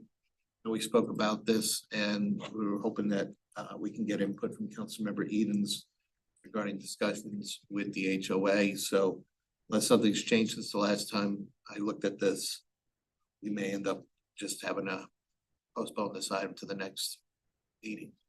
What do you think, Rick? Chair Gaetano, that would be fine with the department. I have not had subsequent discussions with Councilmember Edens about this. I don't know the status from the perspective of the trustees or Councilmember Edens, frankly. All right, and we'll just postpone this item to the next meeting. Could I just get a motion? By Councilmember Farmer, second by Councilmember Jaxie, and that'll be a motion to postpone this item to the next regular scheduled admin public works meeting in January. All those in favor, please say aye. Aye. Right, anyone opposed, abstained? All right, that motion passes. Next, we have the city consultant agreement with GBA for the bridge maintenance plan. Council members, this next item is another attempt to try to be a little more proactive and plan our work, frankly. We have, as you I think know, we have a number of bridges in the city that we're responsible for. In fact, we have 37 large bridges and 26 small vehicular structures that are less than 20 feet in length. And I believe it's 7 pedestrian bridges that are part of our trail system. So we have been focused primarily on the building side of the equation with those structures since incorporation, in my opinion. And we've actually built or rehabbed about 26 structures over the last, 27 years or thereabouts since incorporation, 28 years. So given that many of these structures are getting older, I think we need to shift our focus a bit and start looking more seriously about maintenance of those structures in the coming years. And towards that end, we did meet with George Butler and Associates, a firm that we've been working with on our bridge structures. They have been the firm more recently that has done all of our inspections. We do biannual inspections of the larger structures. More recently, we've done inspections of all the culverts and the smaller structures as well. So the discussion we had with George Butler is we wanted to become more proactive with our maintenance of those structures that we've built. so that we can budget monies for future years proactively. We know what it costs to get those things, get those structures maintained properly. So with that discussion, George Butler did bring a proposal back to us, and that's what I'm bringing to you tonight, essentially, is a request to move forward with an agreement with our consultant, George Butler, GBA, to develop this bridge maintenance plan that would look at all of our structures proactively and kind of lay out, say, the next 5 years of this is what you need to do next year. And it's going to cost X dollars. And this is what you need to do the next 4 years after that. And it's going to cost X dollars each year. And this is what you need to do. And so we'll have an idea of contracts that we need to get prepared and bid and how much money we need to focus on in the capital budget for this kind of work. So that is the recommendation tonight. The cost of the agreement would be just over 78,000. I'm asking for authorization not to exceed 85,000 with this request tonight. So with that, I'll wrap up and address any questions that you may have. Your motion for the to approve the hiring of GBA for the preparation of a citywide bridge maintenance plan. Teresa, I have questions. take session. So, is this in the budget first? And if it is, can we ask that in addition, it looks like they're just talking about the repairs and that they go out and inspect for what does it need now and the maintenance and the repairs, but can we ask them for some kind of a periodic preventative maintenance plan? I would call it, well, baby clinic, with my nursing background, but something that so we're proactive in before we get to the point where we have to go in and repair. We have a periodic check and maintenance plan that addresses all of those things before. Can we ask them for something like that as they're looking at these? Well, I think that's really what this is intended to be, It looked like it frankly. was for repairs only. Yeah, it'll be routine maintenance work that needs to be done. That's based on the inspections that are completed every 2 years, but it would kind of lay it out to say, all right, based on the age of the structure, when it was built, the type of the structure, the most recent inspection report, we know that this needs to be done, and then 2 years later, you probably need to be thinking about why or whatnot. So I think that's really my goal, is that it would be more of a proactive plan that we would implement on an annual basis to preserve those structures so that they don't degrade over time. It's just, again, it's shifting our focus from construction, trying to be more proactive on the maintenance side. It's just really where we need to be in the future.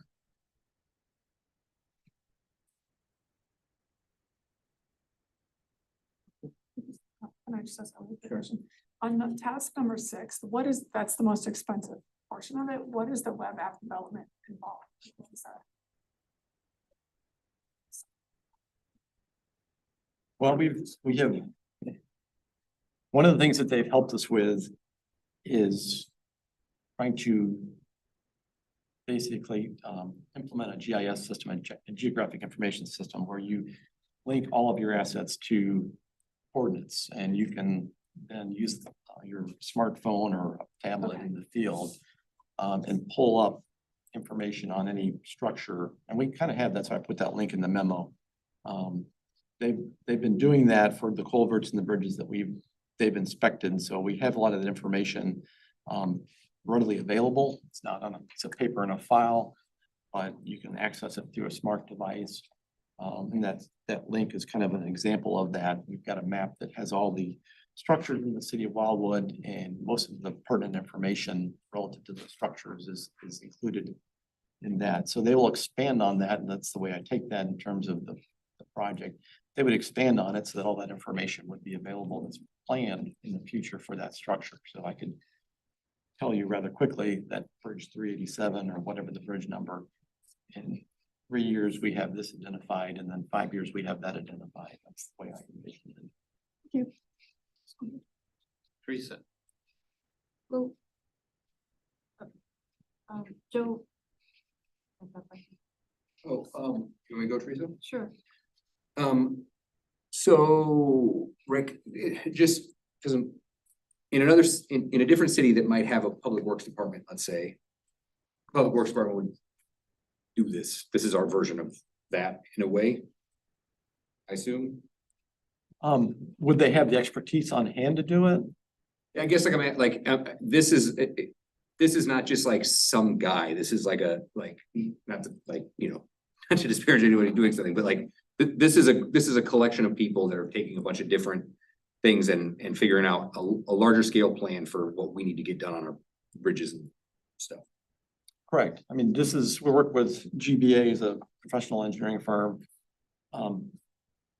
But they're located in Chesterfield, so we're drawing on their collective engineering expertise. So then are you thinking that this is this like a one-time thing, or is this a thing that we should be doing now moving forward? Like, generally speaking, forever? Well, again, that's a good question. I would expect that once we do it, we would update it probably every time we do inspections on our structure. So maybe, you know, because generally the larger structures we inspect every 2 years. So maybe it's, you know, a living document essentially, but every 2 years after that inspection is done, you go through and say, does it mesh with what we already planned? If there's any changes that we observed, okay, then you add them in. But that's not gonna be like an $80,000 hit. I wouldn't expect it to be, no, and I think a lot of that GES work would be a one-time cost. But no, I wouldn't expect it to be. I'll make a motion. You want to make that motion then? I'll make a motion to move forward, yeah. All right, and then second on that motion? I still had a question. Yeah, we'll come back to the question if you want. I'll second it, so we can talk. Yeah, we're gonna have that discussion now. Yeah, I guess that brought up something else is can't we use our recently purchased software to input this information instead of come up with a new app? And is it budgeted and what year is it budgeted? So to answer the budgeted question, Yeah, it's not an itemized item in the budget, but under the road and bridge fund, it could be worked in. we could certainly work it in within the existing funds that we have. It's not itemized out in the current budget, no. As far as the MyGov software, so that's a good question, and I don't know that we know the answer, but ultimately, I think that would be our goal, yes, is that all the GIS information that we've collected on the bridge structures is pulled into MyGov. We have not done that yet, but we have bridge GIS information, we have culvert information. We don't have a lot of asset inventory information yet, but those are the areas that we do have, and I don't think, and we have not explored that just yet, have we? We haven't had the opportunity quite to dive into that yet. No, I'm sorry, I'm putting you on the spot, but that would be a goal of ours to do that. Doesn't do. As much as we wanted to do all things, it definitely does not. GIS is a very, very specific software that it's endless possibilities, but it would, pretty much you're gonna always come down to, when it says app development, it's literally creating just a link. It's literally just a link at the end of the day that you'll put in, but it's a darn good link. It has a lot of good information. Everything's mapped out precisely, and we've used it on our internet project map. That's GIS. So yeah, with MyGov, it wouldn't have that. Something this isn't having that. But the link that you provided is very helpful in identifying all the bridges and the types of bridges. So I think that's a resource if you keep that up to date. No, and I think the MyGov, that's the goal, is to pull that all into an asset management software. Ultimately, we haven't quite yet gotten that. Wouldn't be a map though. I mean, you could have a map embedded in there, but Yeah. you still need GIS. Right, that's what I was gonna say. I was gonna, if you don't mind, if I was just gonna say, I said no, really, to like. Definitively, that I think that's totally doable, and it does take the GIS software, and then we can pull those GIS maps from. It gets convoluted, but from Esri into MyGov, and then we can have all of our assets, and we kind of need and have both. Because we pull the maps from GIS into MyGov to be used specifically for MyGov, but then the GIS maps can be used for all kinds of things.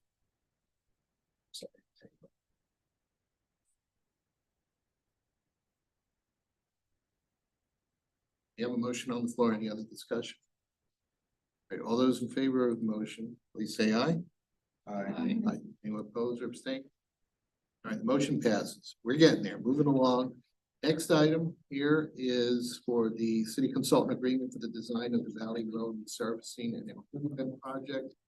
So, Rick, you wanna mention this? I can certainly handle it. I was gonna ask Dan if you wanted to handle it. My voice is getting a bit hoarse and I bet his. Go for it, so- man. Give it a shot. This project, to go back to our federally funded projects, this is the Valley Road project that we applied for last year. To resurface Valley Road from Clayton to Strecker.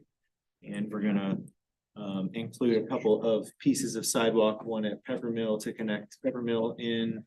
There's a couple 100 feet there, and then also to bring sidewalk from the north side of Clayton around the corner in front of Crestview there to connect that piece, and then a rectangular, one of those flashing beacon crosswalks there. Anyway, that's the scope of that project. We applied for that in January, got the funds. We have a programming agreement in place with MoDOT, and so now this is just the next step to select an engineering firm. Because the engineering is not reimbursed and it's under $100,000, we are allowed to select off of MoDOT's pre-qualification list. They keep a list every 3 years that they basically all firms that are interested in doing that work submit to MoDOT, and then they create a pre-qualification list that allows us to not have to go out for an RFQ every time. Anyway, so we were able to use that. So from that list, we evaluated firms and chose SC Engineering Inc. Cochrane is DBA Cochrane. So anyway, this agreement or this memo is just outlining the contract with Cochrane for $90,400 to do the design work for that project. And that is scheduled for construction in 2026, I believe. Right. Straightforward. Good to see this back. We do need a motion then, if you'd like to make a motion in support of the department's recommendation. All right, not sure who raised their hand first, but all right, Teresa, I saw you first, so. I'll make the motion. All right, Teresa's making the motion. Second, is that you, Tracy? All right. All those, any other discussion on the motion? All right, all those in favor of the discussion, in favor of the motion, please say aye. Aye. Anyone opposed or abstain? All right, that motion passes. Moving along, we have the supplemental agreement with HR Green for the Route 109 BA South Roundabout Project. Chair Giordano, if Dan's available and he wants to take another one on, I'll. Welcome, turn it over to voice him. here. So Dan, please go ahead. All right, I'll be quick with this one. So this is the Route 109 and BA project that is currently funded, that is currently under design. We are we're preparing final plans right now. We're in the right-of-way acquisition process with Ameren. So that's where we are currently with that project. Unfortunately, part of the scope of the original scope, we took out these specific detail sheets that MoDOT requires on MoDOT projects, thinking that we might not have to do them. And anyway, MoDOT said we have to do them. So we were hoping we didn't. They told us we need to because it's on their route. They want our plans to follow their procedure. So anyway, we needed to add that back in, and we also needed with utility coordination there, we have to move water, gas, electric, cable, and some poles. Anyway, we have a lot of utilities to move. And so we've asked our engineer to do a lot of that coordination work, and it just kind of ran out of budget in that piece. So we're asking for some additional funds to get that across the finish line, the design. All right, so you're looking for a recommendation there for that supplemental agreement. Does anyone really make a motion for that? All right, Joe, you got a motion, and then we need a second for that.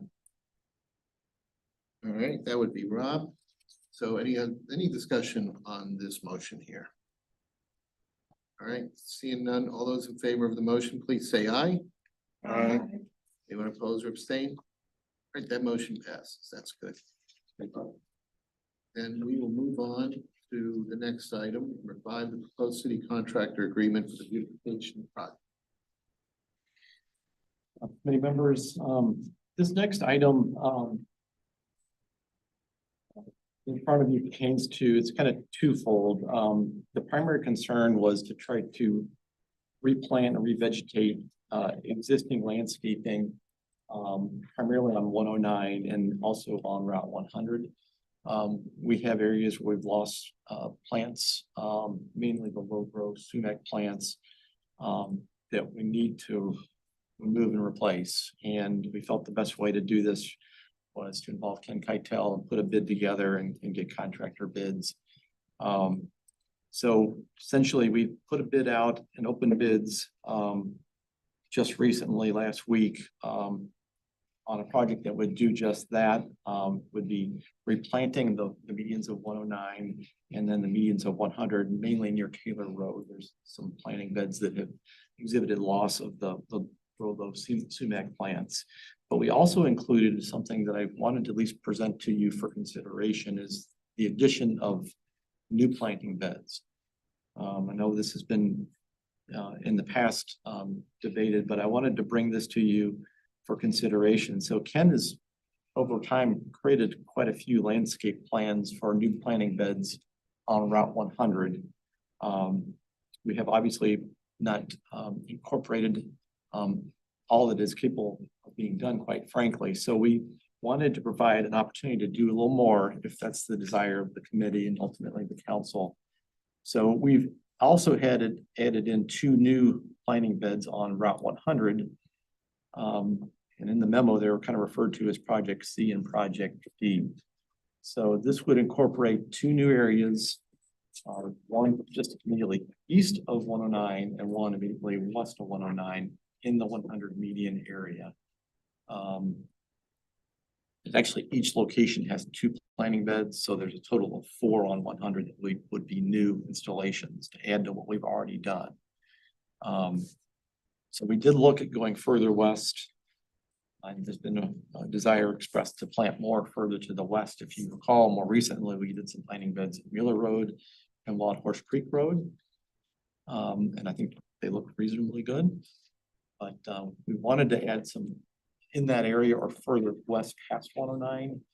But when we looked at the projects we have planned, the J-Turn project in particular, we just couldn't see doing it without having it at risk of being removed with that construction. So this was what we felt was consistent with what we've done in the past. And it extends further to the west, doesn't go beyond 109, basically a little to the west of 109, a little to the east of 109. So we set this bid up so that we can do all of them or do one of them, frankly. So I made the recommendation out to you tonight to do all 4. But I would suggest if you don't feel comfortable with it, that's fine. I think the primary projects that we feel are more important from the department's perspective are to maintain what we've already done, obviously. So that would be project A and B. Those could be done for a lesser price. If you'd like to do all, that's what the recommendation to you is to move forward with all 4 improvement projects through a city contractor agreement with Go Green. Cost of that would be about $130,000. We do have monies budgeted for next year for beautification. We have $100,000 in the capital improvements budget for beautification. So the new planting beds, I would pull out of the beautification budget. And then the replantings, I would probably pull that out of our landscape budget, out of operating. So I would split this expenditure in those 2 areas. So with that, I'll turn it over to you for any questions that you might have. All right, Rob? So if we vote not to approve C and D, what would happen to those funds, right? They would just be available to your department to be used someplace else, if not beautification here? They could be spent on beautification elsewhere. Only on beautification? Well, they are budgeted under the capital improvements program for beautification, and we typically use them for this very thing. You know, there could be other options, I suppose, other locations, but I think this is consistent with what we've done, and I think the improvements personally that we did at Mueller and White Horse are pretty nice, and this would kind of continue that field further to the west if you want to do it. Teresa? Questions? Why did we lose, what was planted in the first place? So if that was because we don't have enough time or resources to maintain it, or was it because of flooding? What was the reason behind that? Because if it was just because we don't have enough maintenance time and resources to go around, well, then that would determine that I wouldn't want to add more at this point until we had, we were able to take care of it. And if it's dying because it doesn't, plants don't work there, or I don't know what it is, but I think we need to address why we're losing it. So the focus of the replanting is primarily the Rogo sumac plants, and we actually did a little CSI work on this, working with Go Green, our contractor. So we found that the cause is a soil-borne fungus called Fusarium. And we actually took soil samples. Marty with Go Green kind of dove into this. I was pretty pleased with what he did. He took soil samples and we actually sent them off to Mizzou to have them analyzed, and they confirmed that is the cause in the locations that we're seeing it. So, and Marty actually pulled in a gentleman who lives in Radcliffe. It's a place subdivision. His name was Paul Roberts. And Mr. Roberts apparently we met with him actually to talk about this very thing. Mr. Roberts is a former head of the horticultural department at St. Louis Community College. So he's pretty knowledgeable, and Marty apparently grew up next to him, so they had a relationship already. But so we met with Mr. Roberts and talked about the issue, and he kind of helped Marty respond to the concern because we had seen that these plants were dying. So in large part, it's because of that fungus that's in the soil. We also believe it's partly attributable to the location of the islands. In some of these spots, it's actually depressed below the bottom of the curb, so we believe it's actually catching more water. It's not because it's too dry, it's actually because it's too wet. So when we replant, we're going to try to till up that soil, loosen it up, and add to it a bit to incorporate more soil and then replant. So hopefully this will take care of it. But clearly we saw that there was an issue there, and I was very pleased with Go Green that they were able to do that research for us. So how confident are we that what we're gonna do with tilling up the soil and doing those steps will take care of that issue? Or is there something we can do to eliminate that fungus completely and go to the source instead of? Well, it's in the soil, and that's what they tell us, is that it's in the soil, and when you combine the plant being under stress, it triggers the disease. So we can't necessarily get rid of all of it. I mean, I shouldn't say that. There definitely are more expensive responses. We could spend more money. I think the thought here was to take a less aggressive approach on these areas first, because the next step would be removing all the soil and replacing it potentially. And that would be a lot more expensive proposition. So what we're proposing is a cheaper solution. When we expect that it's got a pretty decent chance of decent probability of being successful. I can't guarantee it 100% by any stretch, but I think given the amount of money involved, this would be a good first step. You're gonna replant the same thing or something? So in these areas on 109, no, we're not going to put back in the same thing. We've got a different plan spec'd out for those areas. And that was part of the consultation that we had with Mr. Roberts, was, he provided some input on that too, in terms of what he felt would work in those areas.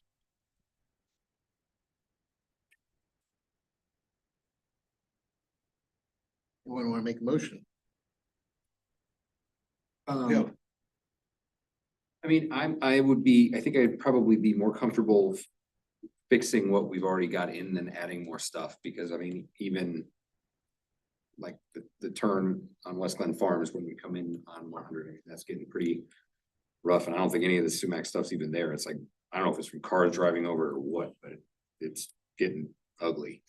So I think that as a city, we certainly need to landscape some things, but we do have a pretty good track record of, putting plantings and medians that look very nice for a very short period of time. And then we gotta either we need to figure out, hey, we just replant these things every 4 or 5 years, whatever it is, or we figure out something else to put in them, because, I mean, that is sort of the cost of doing business as a city, but, none of those areas, I guess, with the exception of probably 100, where there's quite a bit of space between cars. I mean, you got cars on top of all this stuff, so you got cars and salt and exhaust, and it's in the middle of a road, like, it's just hard to grow things, I assume. Everything seems to die there, so I don't necessarily love the idea of throwing good money after bad all the time, but, we also have to keep up what we've put in, so I'm all for repairing what we have. I don't know, unless there's some radical new idea, I don't know that I love the idea of adding new beds as much as I would like to see it look better than it currently does. Make a motion then? I'll make the motion, that motion, so I guess that would be A and B and not the other ones, and we'll figure out what else we can do. Second. Okay, so then the motion is just for A and B at this time? Right, so, any other discussion? Well, I would like to say one thing, and I don't disagree at all. I think it's important to maintain what we got, right? But, so West Clinton Farm, so we're getting ready to bring on a arborist vegetation manager. Those beds have often been on my list to improve. And we've tried to do some things there, working with Ken to improve their appearance, but I feel like there's a lot more that needs to be done. So if you don't spend the money to do these new beds, that's, what else would you want to do? Well, we could certainly take a closer look, maybe with our new vegetation manager at the beds near West Glen Farms, and say, what makes sense? Maybe we need to replant some of those beds, completely remove and replace. I don't know. I'm not the guy to make that assessment, but maybe our new hire can help us through that. So I guess that's what I'd maybe suggest if you don't want to do the new ones. Yeah, I mean, I not just because I live there, I mean, that's kind of our little gateway into the city, and it looks a little bit more torn at the moment. I do want to add in, because speaking of gateways to the city, on Manchester Road, this is in Ward 7. When you make the turn from 100, if you're coming into Wildwood, by the mobile gas station, right there, we have a median that used to be landscaped. Now it's just piled rocks. And I think that Part of that. it would be good, because I feel like that entrance to the city Yeah, I mean, is that missing something there. It used to have something, it looked really nice, and there's just rocks now over there. And I think if we can find something to put in there that would beautify that piece, because it's not new, it was there, we had stuff there, it just got taken away. That one's a difficult animal because of the alignment of the road and the sight distance you need for the signal. And but that's not to say we can't improve it. We Maybe can't. there could be some things that could be within certain. It's just a little more challenging. All right, so then motion on the floor is with A and B. And any other discussion? All right, all those in favor, please say aye. Anyone opposed? Abstain? All right, that motion passes. So we've got one more item. Tracy says she needs to leave soon. So she is going to go do community service. So picking up bread. Good. So let's get through this one last item. That'll be it. So next is the proposed city consultant agreement with the civil design for the Strecker Road crosswalk improvements. Council members, just real quick, this was a recommendation to you to hire Civil Design Incorporated to put together the plans and specifications so that we can bid a project to install the rapid flashing beacons that we like at the crosswalks on Strecker, Crestwood Place, as well as Strecker and Turnberry Place. And that was an item that we had discussed as a committee earlier this year. So We worked with Civil Design on the other improvements on Strecker Road. They put together the bid package previously for the installation of the code earlier this year. So they did provide the quotation to us for the amount of $15,344.32. Always love it how they take it out to the penny. So we're asking for your approval of our recommendation to enter into the city consultant agreement with Civil Design to prepare the plans and bid specifications based on the proposal that was provided. So with that, I'll wrap up if there's any questions that you might have. Right. Right, Joe would make a motion, the recommendation there. There's a second. Teresa? Right, second by Teresa. So any other discussion on that item? Right, all those in favor, say aye. Aye. Anyone opposed or abstain? And that item passes. All right, so we definitely covered all here. Thank you for that. Couple items that we are proposing to discuss in upcoming meetings. Miscellaneous. Teresa. One thing that has been on my mind lately is if there was an emergency, do we, is there some kind of a map or layout of our building here so that we can know exactly where are the fire extinguishers and the AEDs? Because, you know, I know the policemen have them, or even the Narcan. Please have Narcan, we don't They have do that. have Narcan, but how do we get to it if there's an emergency and during a council meeting or while we're here?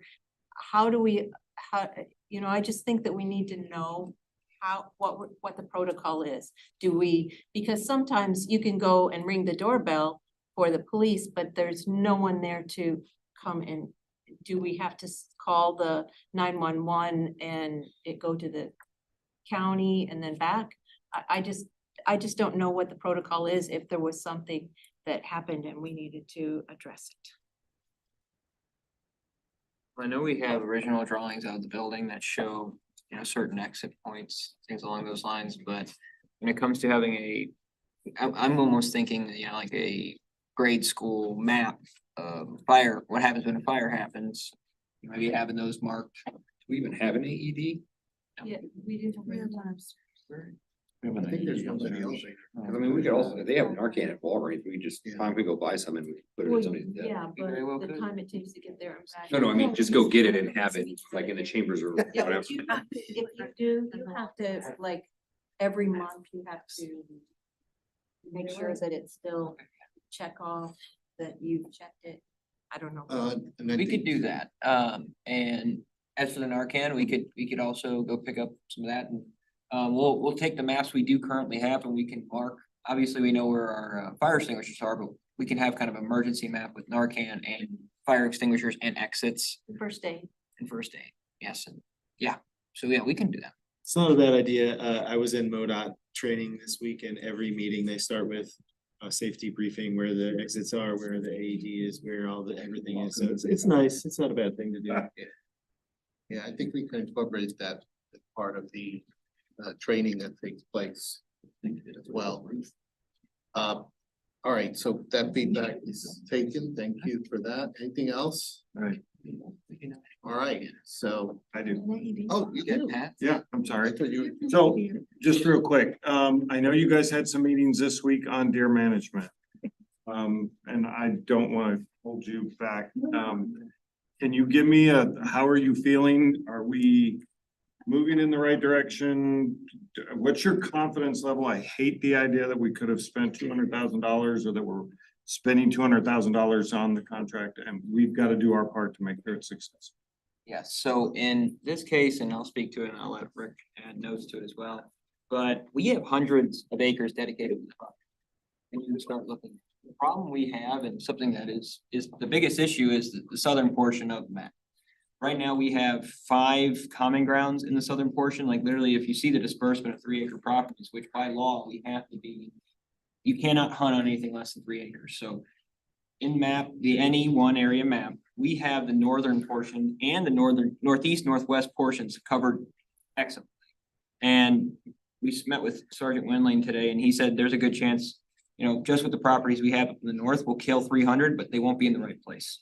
That's the biggest concern right now. And the biggest concern right now is we gotta have HOAs come together or allow us to sign off on these agreements in the south. Because if you pull up that map, it's better when you look at it. So let me dig into one thing you just said out of curiosity. You mentioned by law and 3 acres. When we started this conversation, I mean, we were talking about allowing people to, we were talking about waivers to allow hunters to hunt on less than an acre. So where is that coming from? What is the restriction that, Our code. is it our law? Mhm.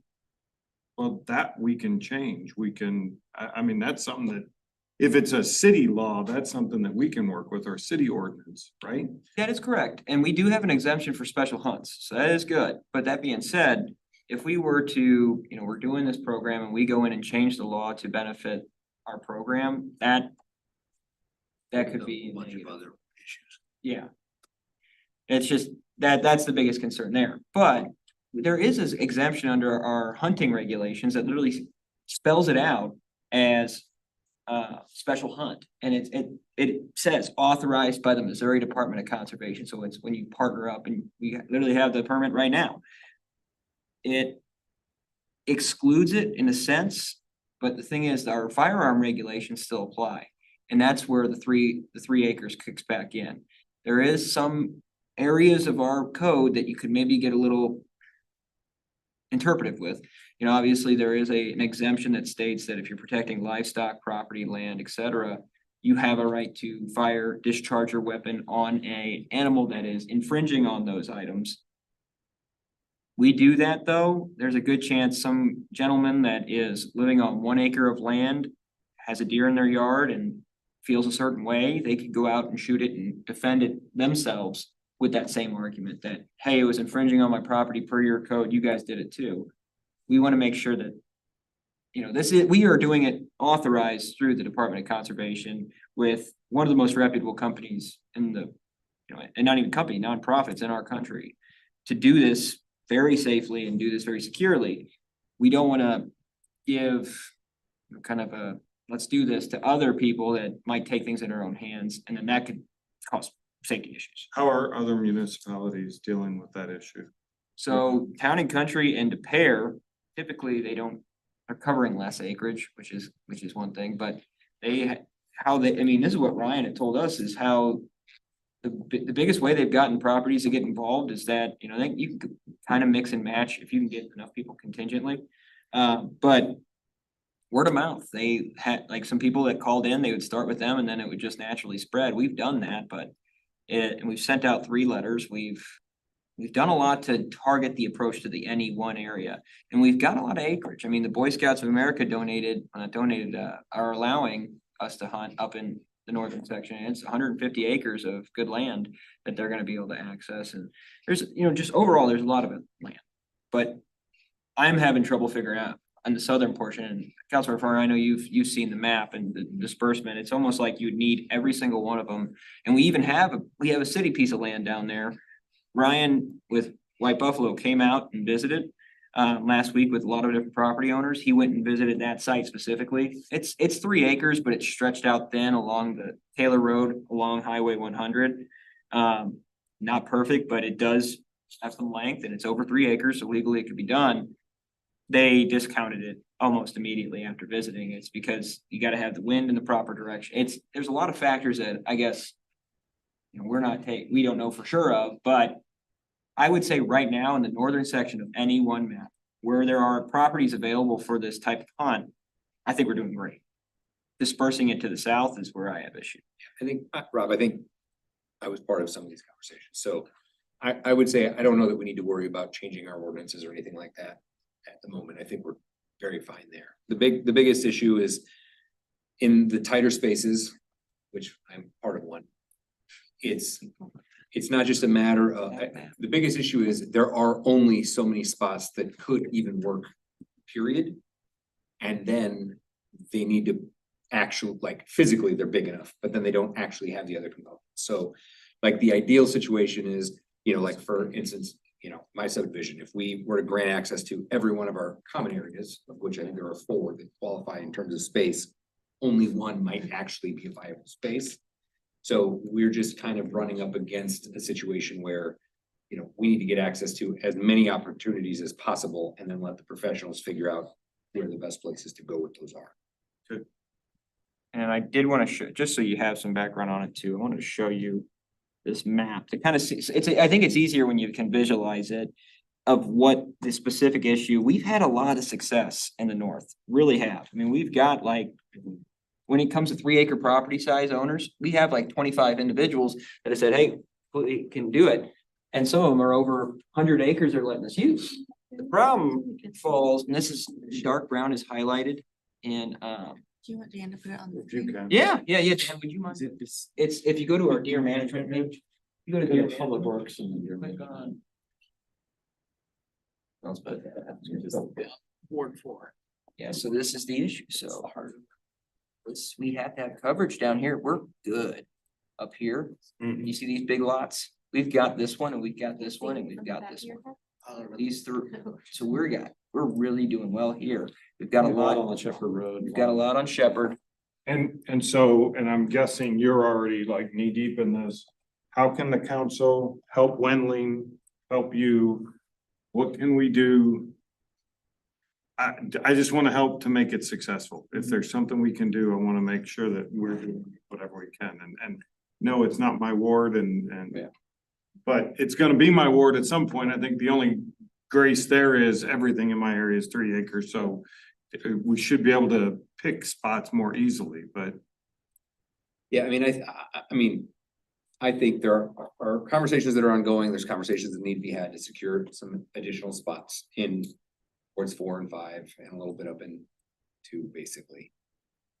But I actually think the best thing we as a council or our individual council members can do is to think through how we actually want this program to look beyond year 1. Year 1 is really more of a proof of concept than anything else, because you're gonna have a call and then we move to the next part, but then you have maintenance, you have other things that go on. So, in our last meeting, our last council meeting, there was some discussion and a little heartburn about how much money we put into this, how long do we want to go with it? As I said in the meeting we were in, my biggest concern is, at the moment, we put $200,000 into this small area. Are Great. we even gonna be able to prove? Well, you might get something done in that small area for a short period of time, but, deer repopulate pretty quickly, so, over a short period of time, the problem comes back. So to me, it's a much longer term issue. And we all just kind of need to take a second to figure out how do we want to look at approaching it? Is it a series of 1-year deals where this is now this part and now it's your part and now it's Tracy's part? Is this an overall situation? Because after year 1, it really starts to blending together with a couple different things. So that's the thing I think the council can do the best. I think we can secure spots. I don't know if they're the greatest spots in the world, but based on just the simple parameters of houses packed on top of each other, it's the spots that are there. Okay. So that would be my suggestion. And anybody that, is in that area highlighted and just, even if we were already covered in the street, we got Sergeant Wendling visiting properties this week, every week up until the calling. Baiting, sorry, up until the baiting, doing what we've set up now is a pre-review of the property, just to scan it. Then, Ryan with White Buffalo will take a preliminary review himself from his mapping software that he has. If he thinks it's suitable and Brad thinks it's suitable, they'll make sure that they actually visit that in person. So Brad's kind of our eyes and ears on the ground right now. But it's just tough because and you don't mind, Dan, real quick. You could zoom into this southern portion here.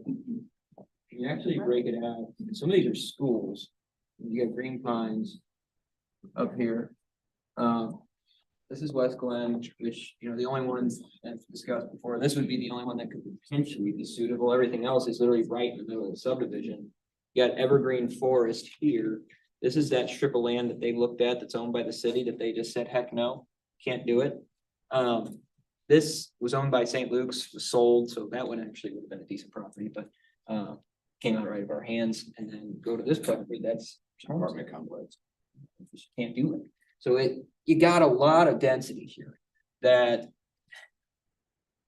you know, the whole thing about this program is that, you know, you can kill amount of deer, but to be able to affect that area map, you want to spread them out as far as you can. You want to have even distribution across it, but if you actually look at the overall, what makes this map up, it's a lot of high density in the southern section. I would say overall, the number of properties actually are looking really good. We've had 4 people sign over forms this week from that second letter that have been rolling in that are being reviewed by Brad this week as well. But those individuals have usually like 3 to 4 acres. We've had 2 individuals, the Boy Scouts, that donated 135 acres, and then the Manchi property up north that's about another 200 acres. It's a lot. It's about 188 acres. So those are huge, and you can make a lot of baiting stations on there, and you could kill in coal about our goal of deer, but it's just where are they at? That's the big concern. Good question. So one of my concerns is that we did this count quite a bit, you know, a long time ago.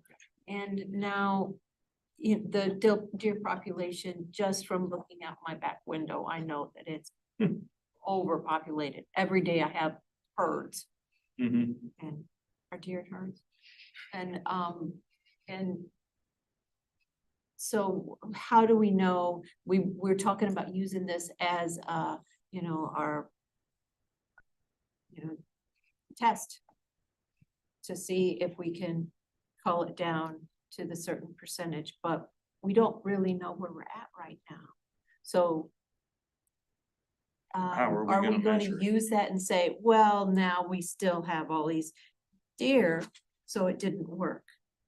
When really, if we had all of the area that White Buffalo had said in the first place we needed, and we knew the right count, we could know that we were doing well. So I just don't know how we're gonna use that as our test. I would agree with that. We are planning on doing a full, the Department of Conservation requires it, especially of the area you hunt in, to do a follow-up test, if you will. We will get a final report from White Buffalo that has the age, sex, in general defining characteristics of the deer that they hunted, they were able to cull. That being said, it was 2020 when that survey was done, and, you know, Ryan even said himself, there's a good chance that it was at 92, I believe, in this area specifically in 2020. There's a good chance it's over 100 right now at this point. So that is the difficulty. I would say that, you know, the goal still is, and this is something White Buffalo agrees with too, is that the goal is still to knock out and cull 1,000 deer overall over the course of a couple different years. So if we're chipping away at that number, I think we're still heading in the right direction. That being said, yes, it would be nicer to have a little bit more recent data, but we do have data. It's not right then, and we gotta, that's where White Buffalo can help us too, is being able to kind of infer, you know, what could happen in 2-3 years. How So much you could- we have to do a population survey in that area that we're hunting in March. Just show to the conservation department, yes, we hopefully it'll show it had a benefit. But the question is gonna be, I think we would like to do a full citywide one as well, because it was 2020 was the last time we did it. And that does tie into this. It would be nice to know before we went in and tried to cull what it is in that area, so that we would know how much we would reduce. Well, that's the thing too, is that, you know, and maybe thinking of it that way, with the fact of time, that can hurt that way approach. We have it spread out where it's literally along the highway corridor with these studies. Maybe going forward, we're planning on doing this area, like a review of it in March. What if while we're doing that, you know, we talked about potentially doing the entire city, but that might get outdated too quickly too. What if then we focus on the next map? So now you got map 1, which you're getting kind of a progress report. You could infer based off some of the stuff that, you know, we were at 92. where is it at now? If it's at 93, and we still killed 300, culled 300 deer in that area, then then we definitely had an increase. But I think we'll still be able to learn from it and look at some general statistics that are what you could see in growth when you have 92 deer per square mile. I think you'd be wise to get a count of the next area. Yep. 'Cause I think the council will. Then every year, just do the exact same thing. So the next area plus a recap of the area you just hit. So yes, you're gonna hit the area twice, but it's literally gonna be sandwiched between the culling operations will be sandwiched in between. And it's all done within one fiscal year, which is very helpful. Can you show us the maintenance plan for, you know, maintaining what we've got instead of, you know, we'll do it now and then, okay, we're gonna do this in a year. What's the maintenance between? Because they, like someone said, they reproduce pretty fast. Yeah, so typically, and this is how other cities have done it, you know, we are contracting with White Buffalo at this time. Obviously, if they don't perform, we are working on the actual overall plan. Well, that being said though, too, is that other cities, what they do is that they, no matter what, they will continuously, obviously check their deer vehicular strikes every year. And they actually do not hire or bring White Buffalo out ever unless they see a spike in the number of car accidents, because they've gotten to a level where they think is acceptable. The other thing, though, it does encourage more natural organic hunting. That is gonna be the other big point, maybe taking a look at the code and having some kind of incentive, maybe the city covers the processing. Well, I'd like to see the plan that we're gonna do, you know, to make sure that we maintain it instead of, you know, as it happens, we go, oh, well, let's try this. I'd like to see the plan. I'd like to see the plan for the whole, you know, not just, they're gonna come in and they're going to go to the, they're gonna bait the stations and then they're gonna, you know, I'd like to see our downtown plan, if that's available to council. We'll provide that. Make a motion. I don't know, did we lose a quorum? No. Oh, wait. We're Yes, stuck here for- we did lose a quorum. We're stuck forever. Yeah, so we We can't, can- yeah. Unfortunately, did lose a quorum. It's still adjourned. You have to be able to adjourn, but Yeah. We're not taking any votes. We just can't do any business. we can't do business. Yeah, you can talk, but yeah, so we can adjourn then. Well, technically, you can't have a motion. You can't, well, you can adjourn, you gotta be able to adjourn. Yeah. We'll just adjourn. Yeah, yeah. So if there's no quorum, if there's no quorum, you adjourn, so I can just put in the minute, there be no quorum. There you go. Yeah, we Yeah, lost- meeting we adjourned, lost- there was no I quorum. think in the Quorum minutes, you is put lost. down that the quorum was lost, so the meeting is adjourned. Okay.